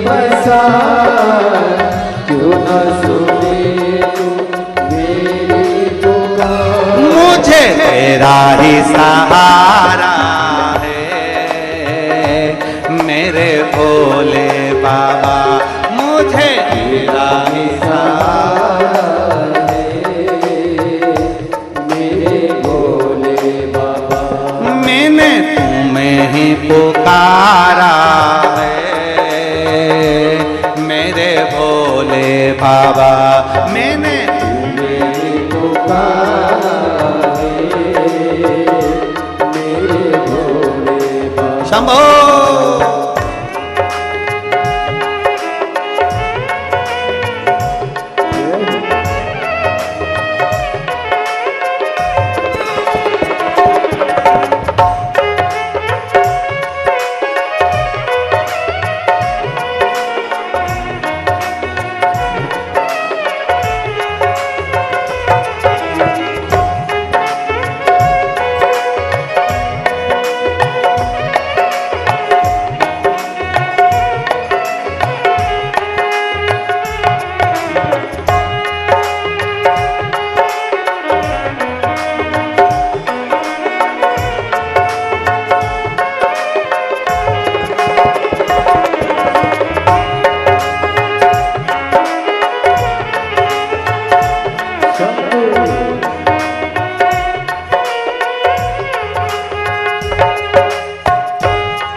बता जहां लोग अपने हुए तुम पराए। तेरे सिवा दुनिया में, तेरे सिवा दुनिया में कोई ना हमारा है मेरे भोले बाबा, कोई ना हमारा है मेरे भोले बाबा। कब से खड़े हैं झोली पसार, क्यों न सुने तो मेरी पुकार। कब से खड़े हैं झोली पसार, क्यों न सुने तो मेरी पुकार। मुझे तेरा ही सहारा है मेरे भोले बाबा, तेरा ही सहारा है मेरे भोले बाबा।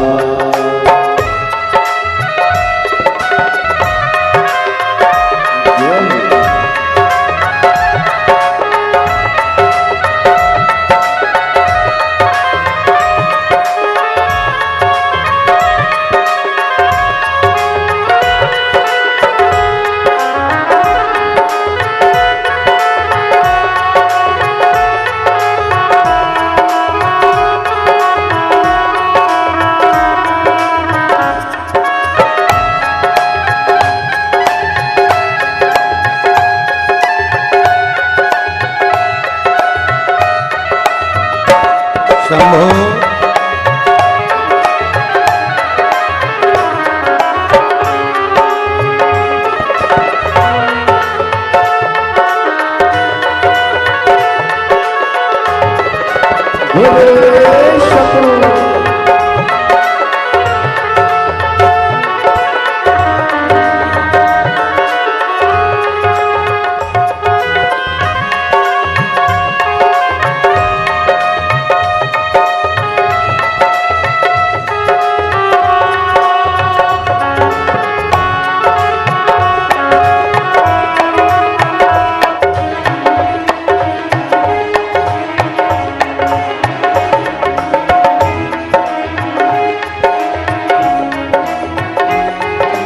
रास्ता न सूझे कहा जाए मुसीबत के मारे।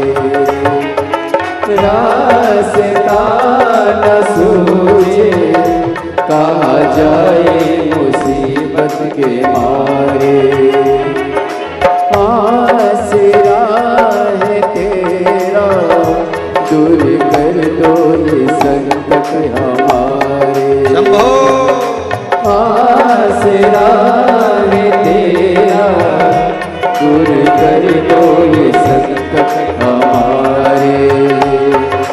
सुनते हैं तूने ही, सुनते हैं तूने ही लाखों को उबारा है मेरे भोले बाबा, लाखों को उबारा है मेरे भोले बाबा। कब से खड़े हैं झोली पसार, क्यों न सुने तू मेरी पुकार। कब से खड़े हैं झोली पसार, क्यों न सुने तू मेरी पुकार। मुझे तेरा ही सहारा है मेरे भोले बाबा, मुझे तेरा ही सहारा है मेरे भोले बाबा। मैंने तुम्हें ही पुकारा है मेरे भोले बाबा, मैंने तुम्हें ही पुकारा है मेरे भोले बाबा। मैंने तुम्हें ही पुकारा है मेरे भोले बाबा, मैंने तुम्हें ही पुकारा है मेरे भोले बाबा। आरा अपने स्थान पर बैठकर भगवान शिव जी से अपने मन की बात बड़े भाव के साथ दिल से बाबा से प्रार्थना करें। जहाँ जगह मिले वहाँ बैठकर भगवान देवाधिदेव महादेव से अपने हृदय की बात बड़े भाव के साथ दिल से बाबा से प्रार्थना करें।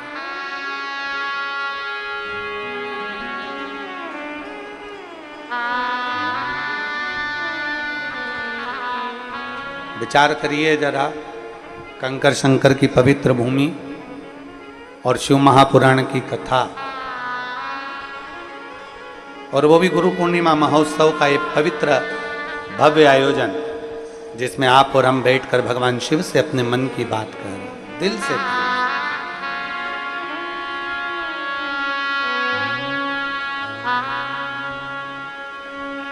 श्री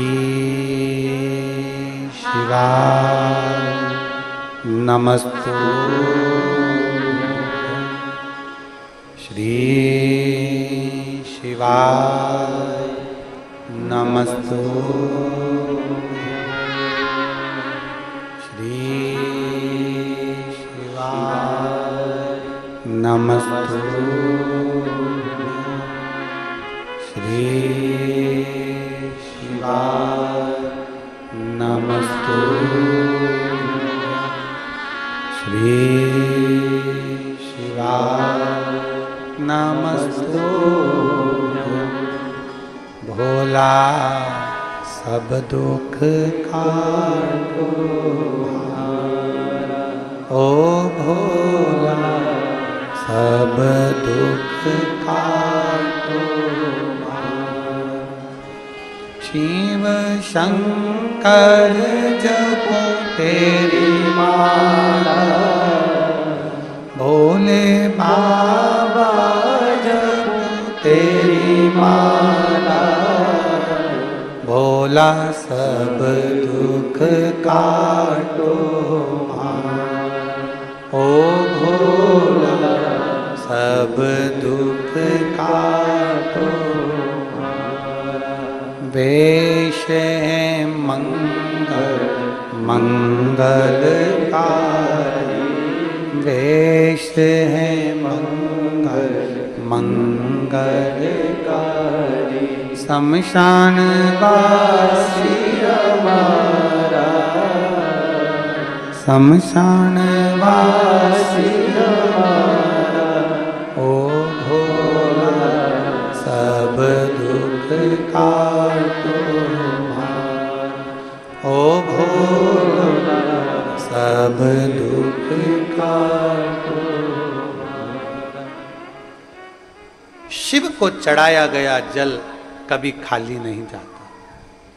आप दिल से जैसा पुकारते हैं वैसा बाबा सुनता है।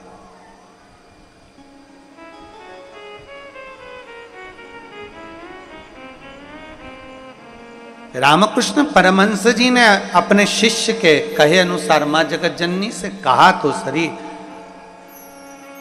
बोला, पर दुख समाप्त करने का नहीं, ये कहा कि दुख में आपकी याद बनी।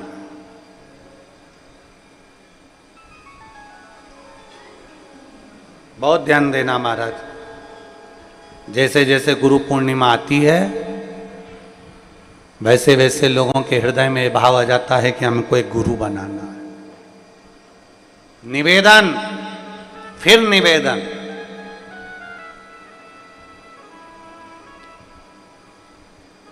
शिव से बड़ा संसार में कोई गुरु नहीं हो सकता, शंकर से बड़ा। जब एक लोटा जल चढ़ाने के लिए जाओ, ये एक लोटा जल तो अभी चढ़ेगा, सावन में कितना जम के रहा 2 लोटा जल। अभी सावन ना लगे जब तक 1 लोटा, फिर सावन में 2 लोटा, क्योंकि चातुर्मास के अंतर्गत सावन के महीने में भक्ति दुगनी करो, जल दुगना करो, मंत्र जाप दुगना करो, स्मरण दुगना, श्री शिवाय नमस्तुभ्यम दुगना करें। किसी भी शंकर के मंदिर में जाओ, अपन तो जप रहे हैं, बीच में एक आध बार जरा जम के मंदिर में भी श्री शिवाय नमस्तुभ्यम अपन तो जप रहे हैं, साथ में 10 लोगों के कान में भी अगर मंत्र पहुंच गया तो आपका भी जीवन कल्याण और उनका भी जीवन जपो।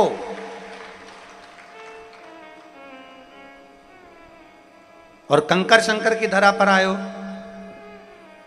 पवित्र भूमि कुबेरेश्वर धाम पर आए हो, तो एकांत में बैठकर कहीं अगर आप लोग जहां विश्राम करते हो वहां पर अपने बैठ गए और बाबा का मंत्र जाप जितना 108 बार तो प्रयास करा करो कि बोला करो। करते हो? जम के तो बोलो जरा, करते हो ना पक्का? यहाँ आए हो ना तो अपन को करना क्या है? भोजन के समय पर भोजन करना है, विश्राम के समय पर विश्राम करना है, और बाकी के समय पर बाबा का पूजन भजन कीर्तन और 1 लोटा जल और साथ में श्री शिवाय नमस्तुभ्यम जपना। अपना करना क्या है?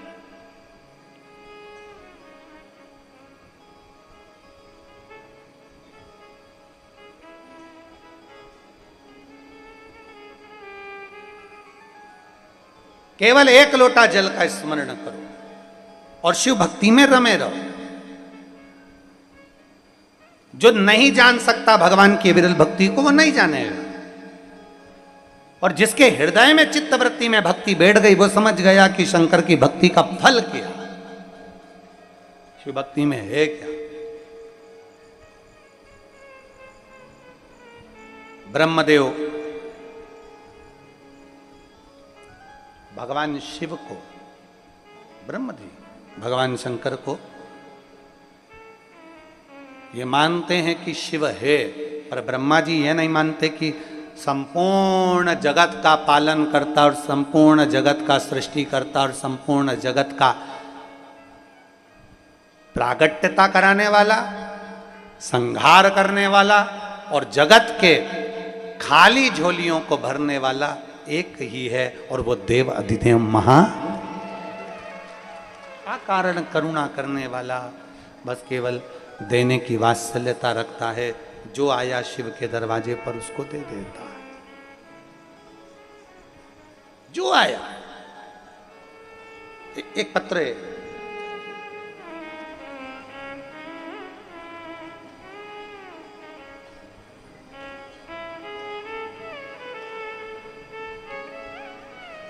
गजेंद्र सिंह सिसोदिया,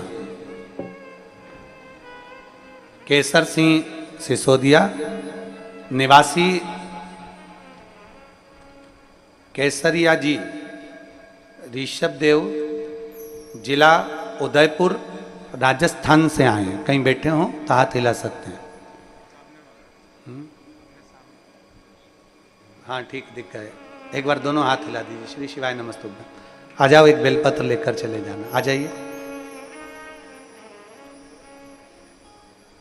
मैं गजेंद्र सिंह सिसोदिया, सन ऑफ केसर सिंह सिसोदिया, निवासी केसरिया जी, ऋषभ देव, जिला उदयपुर, राजस्थान। मोबाइल नंबर मेरा ये है। शिव जी के 1 लोटे जल का मैं क्या वर्णन करूं गुरुदेव। जब उज्जैन में 5 अप्रैल 2023 को शिव महापुराण की कथा हो रही थी, तब मेरी माँ पूरे परिवार को लेकर उज्जैन में आए। तब हमारे पूरे परिवार ने 6 दिन तक उज्जैन की कथा पंडाल में बैठकर श्रवण करी। गला पकड़ रहा है, पंडाल में बैठकर श्रवण करी। गुरुजी, आज सबसे बड़ा प्रसंग देखिए इस पत्र में कि इस बेटे ने अपने अवगुण बाबा के सामने लिखे। दुनिया में लोग अपने गुण लिखते हैं, पर इसने अपना अवगुण लिखा। एक बार जोरदार ताली बजाओ उस बच्चे को। मैं 25 साल से शराब पीता था। 25 साल से मैं शराब पीता था और मेरा पूरा परिवार बहुत दुखी था। पर 5 अप्रैल 2023 की कथा सुनी। 7 अप्रैल 2023 के दिन मैंने पंडाल में बैठकर आपकी वाणी से जब कथा सुनी, उसी दिन मैंने उस भूमि को प्रणाम कर कर कह दिया कि शंकर जी की इस कथा को मैं प्रमाण कर कर कहता हूं कि आज के बाद कभी शराब नहीं छूंगा। और 25 साल तक मैंने लगातार शराब पी, मेरा पूरा घर दुखी था। पर गुरुदेव आज आपके इस वाणी से मेरी 25 साल की शराब को छुड़वा दिया। मैं इसलिए बाबा को यहाँ नमन करने के लिए आया हूँ। मेरा पूरा परिवार आज सुखी हो गया, इसलिए मैं आपको प्रणाम करने आया हूँ। आ जाओ। इस बेटे ने अपना अवगुण लिखा कि मेरा ये अवगुण था।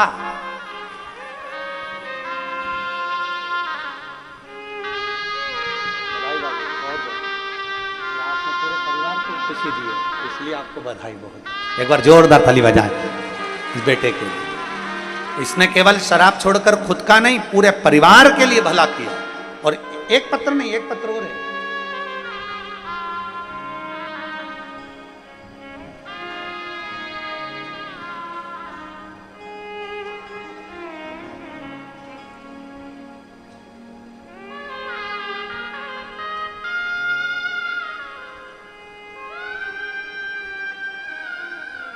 नीता ठाकुर, पत्नी श्री प्रेम सिंह ठाकुर, पठानकोट पंजाब से आई हूँ। कहीं बैठी हो तो हाथ हिला सकती हैं। आप ही है? श्री शिवाय नमस्तुभ्यं। आ जाओ, एक बेलपत्र लेकर चले जाना। प्रमोद सिंह जी भी आए हैं क्या साथ में? आए हैं? हाथ उठाओ। आइए, आप भी पधारो। एक लोटे जल का मैं क्या वर्णन करूं गुरुदेव, मेरे पास कोई शब्द नहीं है शिव महापुराण के लिए। मेरा तो जीवन ही पूरा मेरे बाबा ने बदल दिया।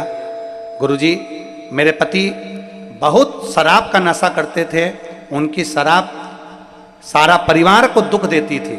इतने तकलीफ में जिंदगी चल रही थी कि हम लोग बहुत दुखी हो गए थे। तब आपकी कथा पंजाब में हुई, और पंजाब में जब आपकी कथा हुई तब हमने उस कथा में बाबा से विनती करी और वहीं से पशुपतिनाथ का व्रत उठा लिया। गुरुदेव, आप कहते हो ना कि पंडाल में बैठकर कथा सुनो तो बाबा कुछ ना कुछ जरूर देता है। हमने पंडाल में, पंजाब के पंडाल में बैठकर कथा सुनी और बाबा से विनती करी। आज मैं बाबा को धन्यवाद देने के लिए आई हूँ कि भटिंडा में जब आपने कथा कही थी, उस कथा में मैंने बाबा से मांगा था और मेरे पति के लिए कि बस इनकी शराब छूट जाए। और बाबा की ऐसी कृपा हुई गुरुदेव कि भटिंडा पंजाब में कथा सुन के चौथा दिन ही हुआ और मेरे पति ने शराब छोड़ दी और आज तक उन्होंने शराब को हाथ नहीं लगाया। मैं बाबा को धन्यवाद देती हूँ। आइए पधारिए। साधुता में गुरुजी, गला पकड़ रहा है बेटा, खींच कर बोलना पड़ रहा है, बहुत ज्यादा खींच खींच के बोलना पड़ रहा है कथा को। मैं बाबा को धन्यवाद देती हूं और प्रणाम करती हूं। एक बार जोरदार ताली बजाएं।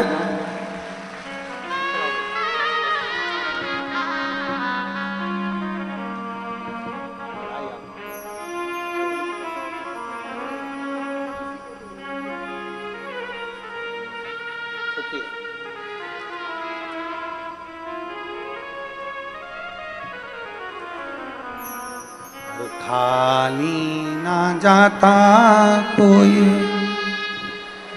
दर से तुम्हारे, खाली ना जाता कोई दर से तुम्हारे।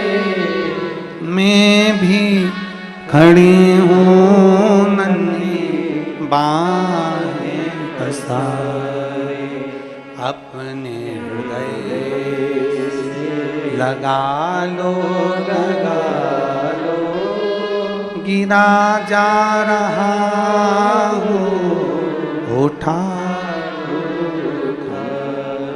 भोले अपने दर से अब तो ना टालो, गिरी जा रही हूँ, उठा लो।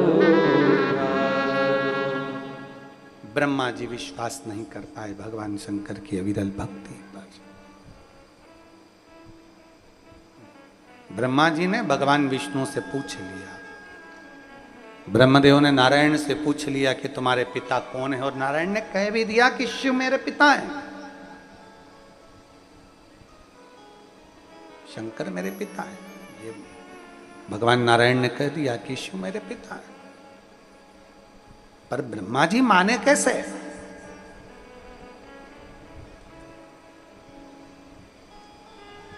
कई लोग कथा को सुनते हैं, जो पत्र आप लिखकर भेजते हैं वो यहां से पढ़े जाते हैं।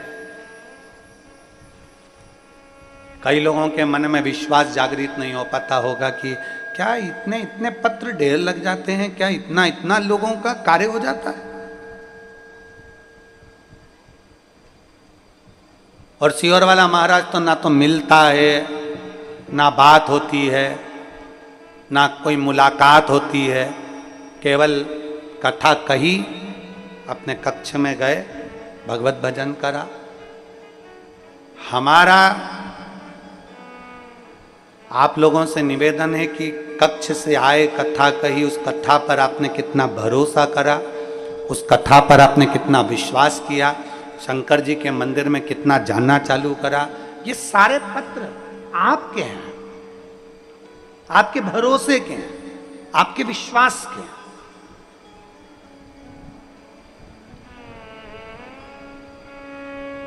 आप जितना भरोसा भगवान पर करेंगे, भगवान उतना उतना आपको अपनी ओर आकर्षित करता जाए और उतना उतना झोली भरता चले।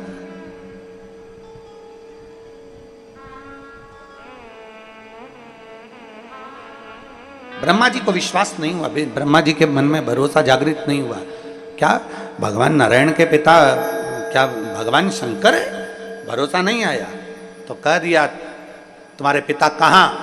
एक पर्वत को घुमाया, पर्वत को घुमाते घुमाते घुमाते घुमाते उसमें एक शिवलिंग की आकृति प्रकट हो गई और एक शिवलिंग प्रकट हो गया ब्रह्मा जी और भगवान विष्णु के। उस पर्वत को घुमाने से भगवान शंकर की एक आकृति प्रकट हो गई। प्रथम शिवलिंग का निर्माण, लोग कहते हैं शिवरात्रि के दिन भगवान शंकर का मंगल विवाह हुआ। मंगल विवाह हुआ वो अपनी जगह पर है, पर भगवान शंकर के शिवलिंग का प्राकट्य भी शिवरात्रि के दिन ही हुआ।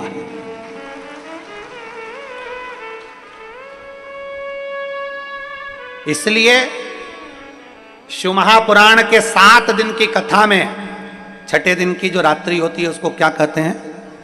शिवरात्रि। 5 दिन की कथा में चौथे दिन की रात्रि होती है, वो शिवरात्रि कहलाती है। आप और हम पंडाल में बैठकर भगवान से जो विनय करते हैं, भगवान उसको स्वीकार करता।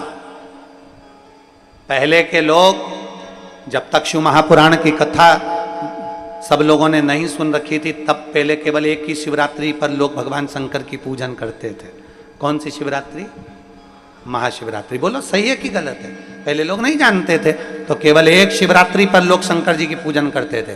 धीरे धीरे लोगों को मालूम पड़ा कि हर महीने शिवरात्रि आती है, मासिक शिवरात्रि आती है, और सावन के महीने में एक शिवरात्रि ऐसी आती है जिस दिन भगवान शंकर का अगर अभिषेक किया जाए, अर्चना करी जाए, तो भगवान शिव अपने मन से संसार के लोगों की झोलियां भर देते हैं। वो शिवरात्रि भी सावन के महीने। दुनिया के लोगों को धीरे धीरे धीरे धीरे मालूम पड़ा, ये गूंज कम करो। भगवान शंकर के इस पवित्र शिवरात्रि का आनंद दुनिया के लोगों को जागृत हो गया। प्रत्येक शिवरात्रि, हर महीने की शिवरात्रि, और चाहो तो कथा के मध्य में आने वाली भगवान शंकर की छठी रात्रि शिवरात्रि, उसका स्मरण आप और हमारे जीवन में होता है। उसका फल कितना है? एक पत्र देखिए,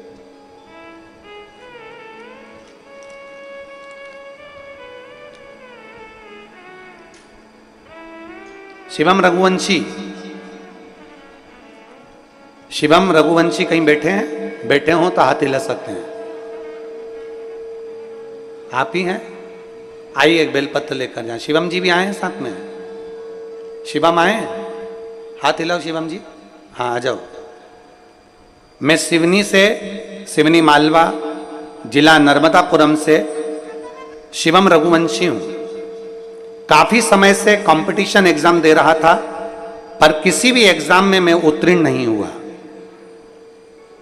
कहीं पर भी मेरा सिलेक्शन नहीं हुआ। तब मन बड़ा दुखी हो गया। फिर मेरी माता ने आपके मुख से सुना हुआ गन्ने के रस वाला उपाय बताया। और मेरी मम्मी ने मुझसे कहा कि सियोर वाला महाराज कहते हैं कि बहुत मेहनत कर, अभी तक जितने कंपटीशन एग्जाम में तू बैठा है उससे ज्यादा मेहनत कर कर इस एग्जाम में बैठना। और गन्ने के रस वाला प्रयोग मेरी मम्मी ने मेरे हाथों से करवाया।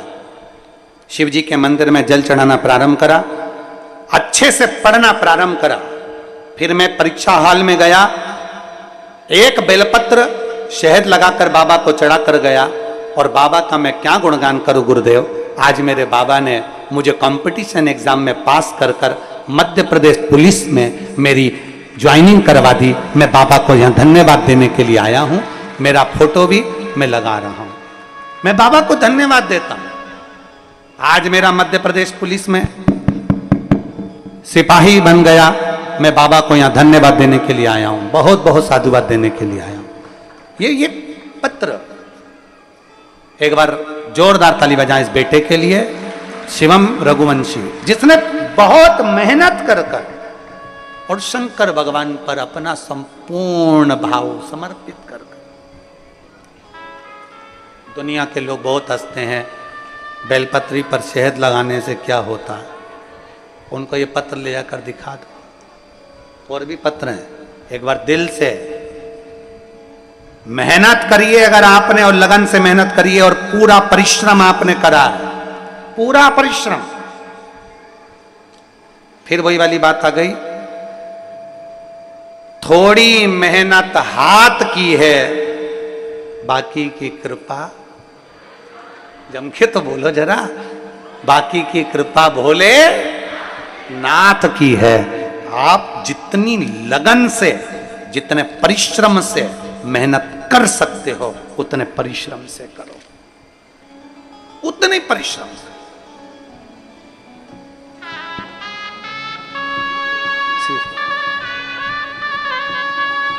बहुत बहुत बधाई मम्मी पापा, बधाई आपको।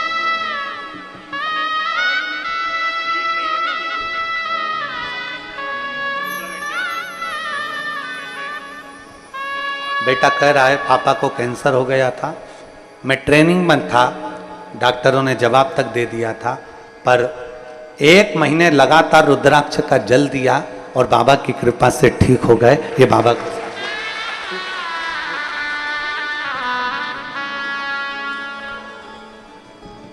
और रिश्ता मेरा सबसे, रिश्ता तेरा मेरा सबसे प्यार, तू मेरा बाबा, मैं हूँ तेरा लाला, मैं हूँ तेरा लाला, तू मेरा बाबा, मैं हूँ तेरा लाला, मैं हूँ तेरा लाला। एक विश्वास अपने अंदर जागृत करिए, एक भरोसा अपने अंदर जागृत करिए। जब पूर्ण परिश्रम, पूर्ण मेहनत आप करेंगे ना, तो भोलेनाथ भी आपके साथ कदम से कदम मिलाकर चलेगा, ये निश्चित है। मेहनत करो ही नहीं और फिर सोचो कि हम भगवान हमारा भला कर दे, अगर मेहनत करो ही नहीं और फिर सोचो कि भगवान कुछ अच्छा कर दे, तो नहीं।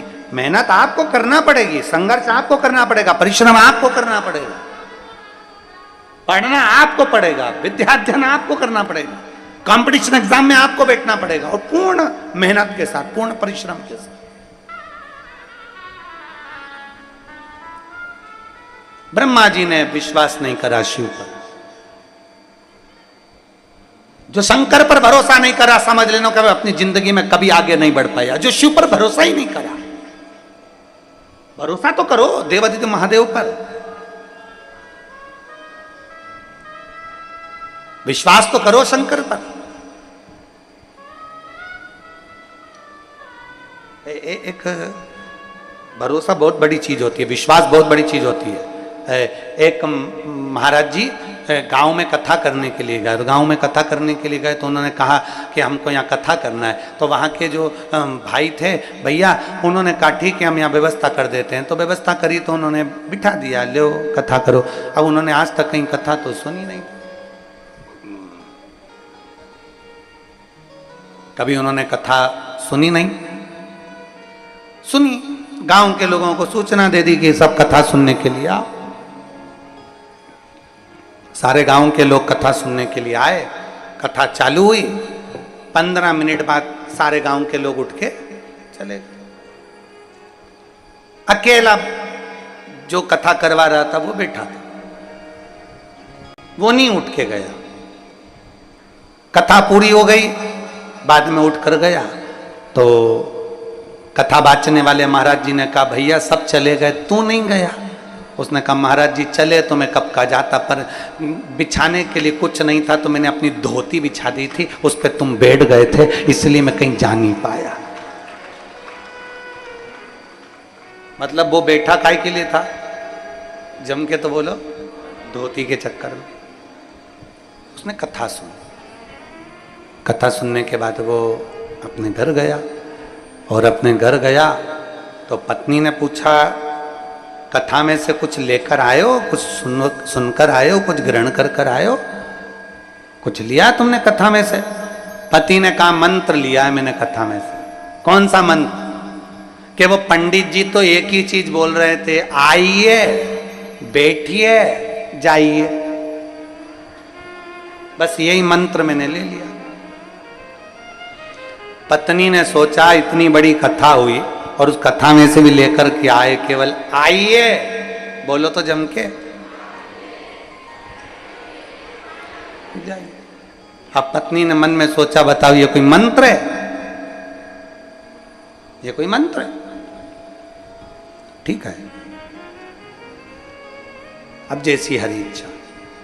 अब पति दिन रात एक ही बात गुनगुनाए, आइए बैठिए जाइए।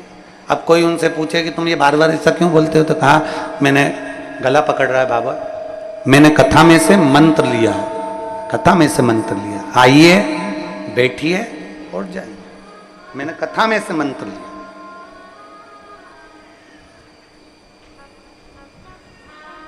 कथा का एक शब्द भी अगर हमने पकड़ कर रखा है तो वो हमें फल जरूर देता है। एक शब्द भी। रात हो गई, सब सो गए, 2-3 महीने निकल गए, ये भी सो रहा था। इसको मंत्र ऐसा रटा गया था कि ये नींद में भी चिल्लाता था। अब एक चोर इसके घर में प्रवेश कर गया और ये नींद में चिल्ला दिया, आइए। चोर को लगा इसने देख लिया, जाने लगा, बैठिए। चोर ने सोचा अब तो बैठना ही पड़ेगा, बैठ गया। इस चोर को लगा कि इतना मान सम्मान दे रहा है मेरे जैसे चोटे, आज तक किसने मेरे को जब भी मान सम्मान दिया तो जूते से दिया, पर ये पहला ऐसा मिला है जो बोल रहा है आइए बैठिए, और अब बाद में बोल रहा है कि जाइए। तो उसने तुरंत उसको उठाया और उठाकर कहा भैया ये तुम्हारे घर का मैंने सोना चुराया था, ये लीजिए।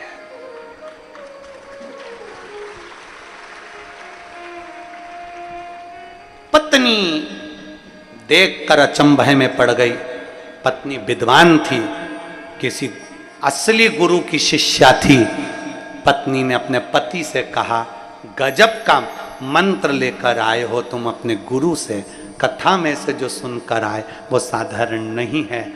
जब कथा के 3 शब्द एक चोर को हमारे सामने खड़े कर सकते हैं, अगर पूरी कथा सुन लेते तो महादेव को सामने खड़ा कर सकते। शिव एक विश्वास, एक भरोसा, एक दृढ़ता।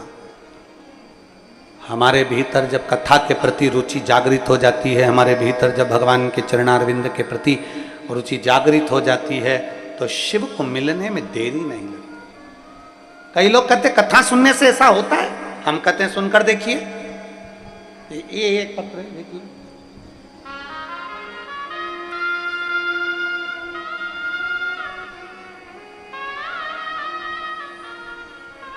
मोनिका कुमारी लक्ष्मी नगर जयपुर राजस्थान से आई हैं। कहीं बैठी हो तो हाथ हिला सकती है। मोनिका कुमारी कहीं बैठी हो तो हाथ हिला सकती है। मोनिका कुमारी लक्ष्मी नगर जयपुर राजस्थान से हूँ। मेरा मोबाइल नंबर ये है। कहीं बैठी हो तो हाथ हिला सकती है। आ जाइए, आ जाओ, एक बेलपत्र ले जाना, आ जाइए। मोनिका कुमारी लक्ष्मी नगर जयपुर राजस्थान से हूँ।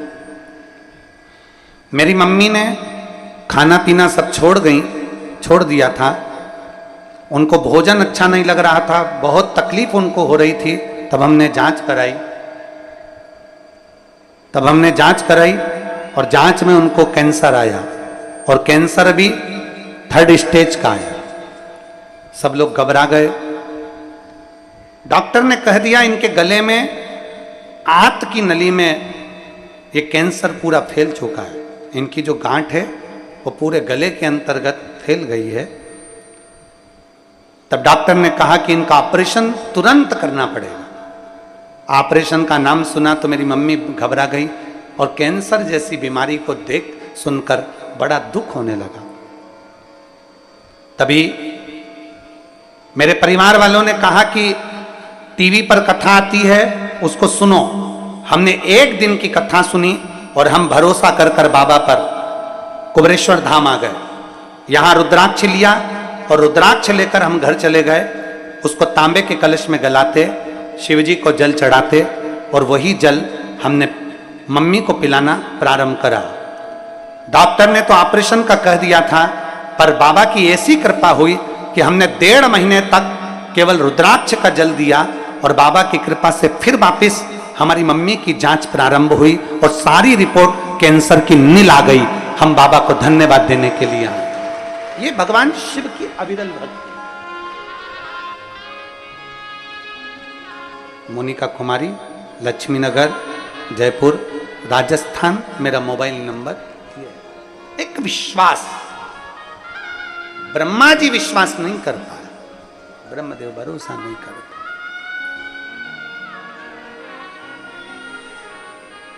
उनको लगा कि ये शिवलिंग में, उनको लगा कि ये शंकर जी का शिवलिंग, क्या इसमें देवाधिदेव महादेव बसते हैं? भरोसा नहीं कर पाए, विश्वास नहीं कर।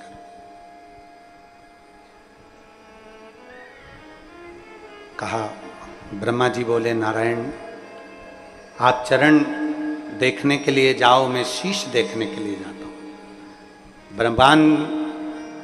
भगवान नारायण ने तो कह दिया कि मुझे भगवान का चरण नहीं मिला और ब्रह्मा जी झूठ पर झूठ बोलते रहे, झूठ पर झूठ।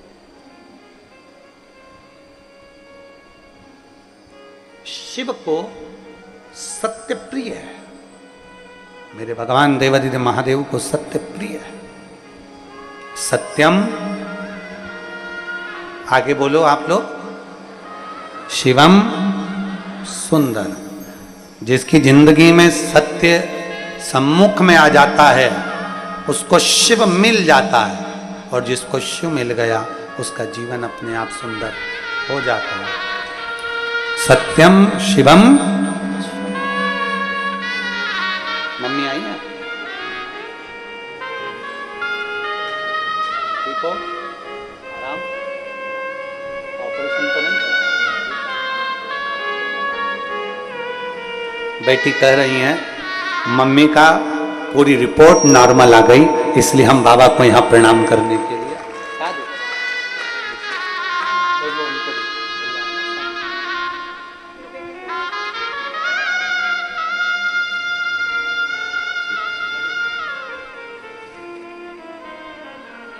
एक विश्वास अपने भीतर प्रकट। ब्रह्मा जी के मन में विश्वास नहीं था, ब्रह्मा जी के हृदय में विश्वास जागृत नहीं।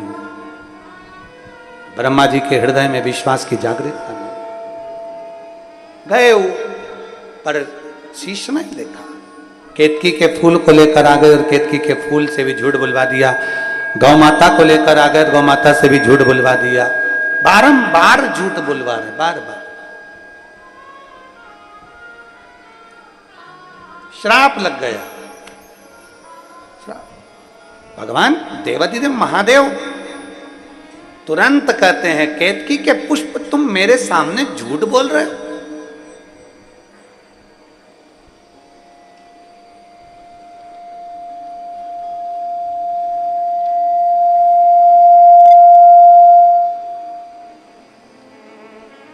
केतकी के पुष्प तुम मेरे सम्मुख में झूठ बोल रहे हो। सारे देवताओं पर आप चढ़ेंगे, पर शिव पर कभी नहीं चढ़ोगे, कभी नहीं। गौ माता तू झूठ बोल रही है।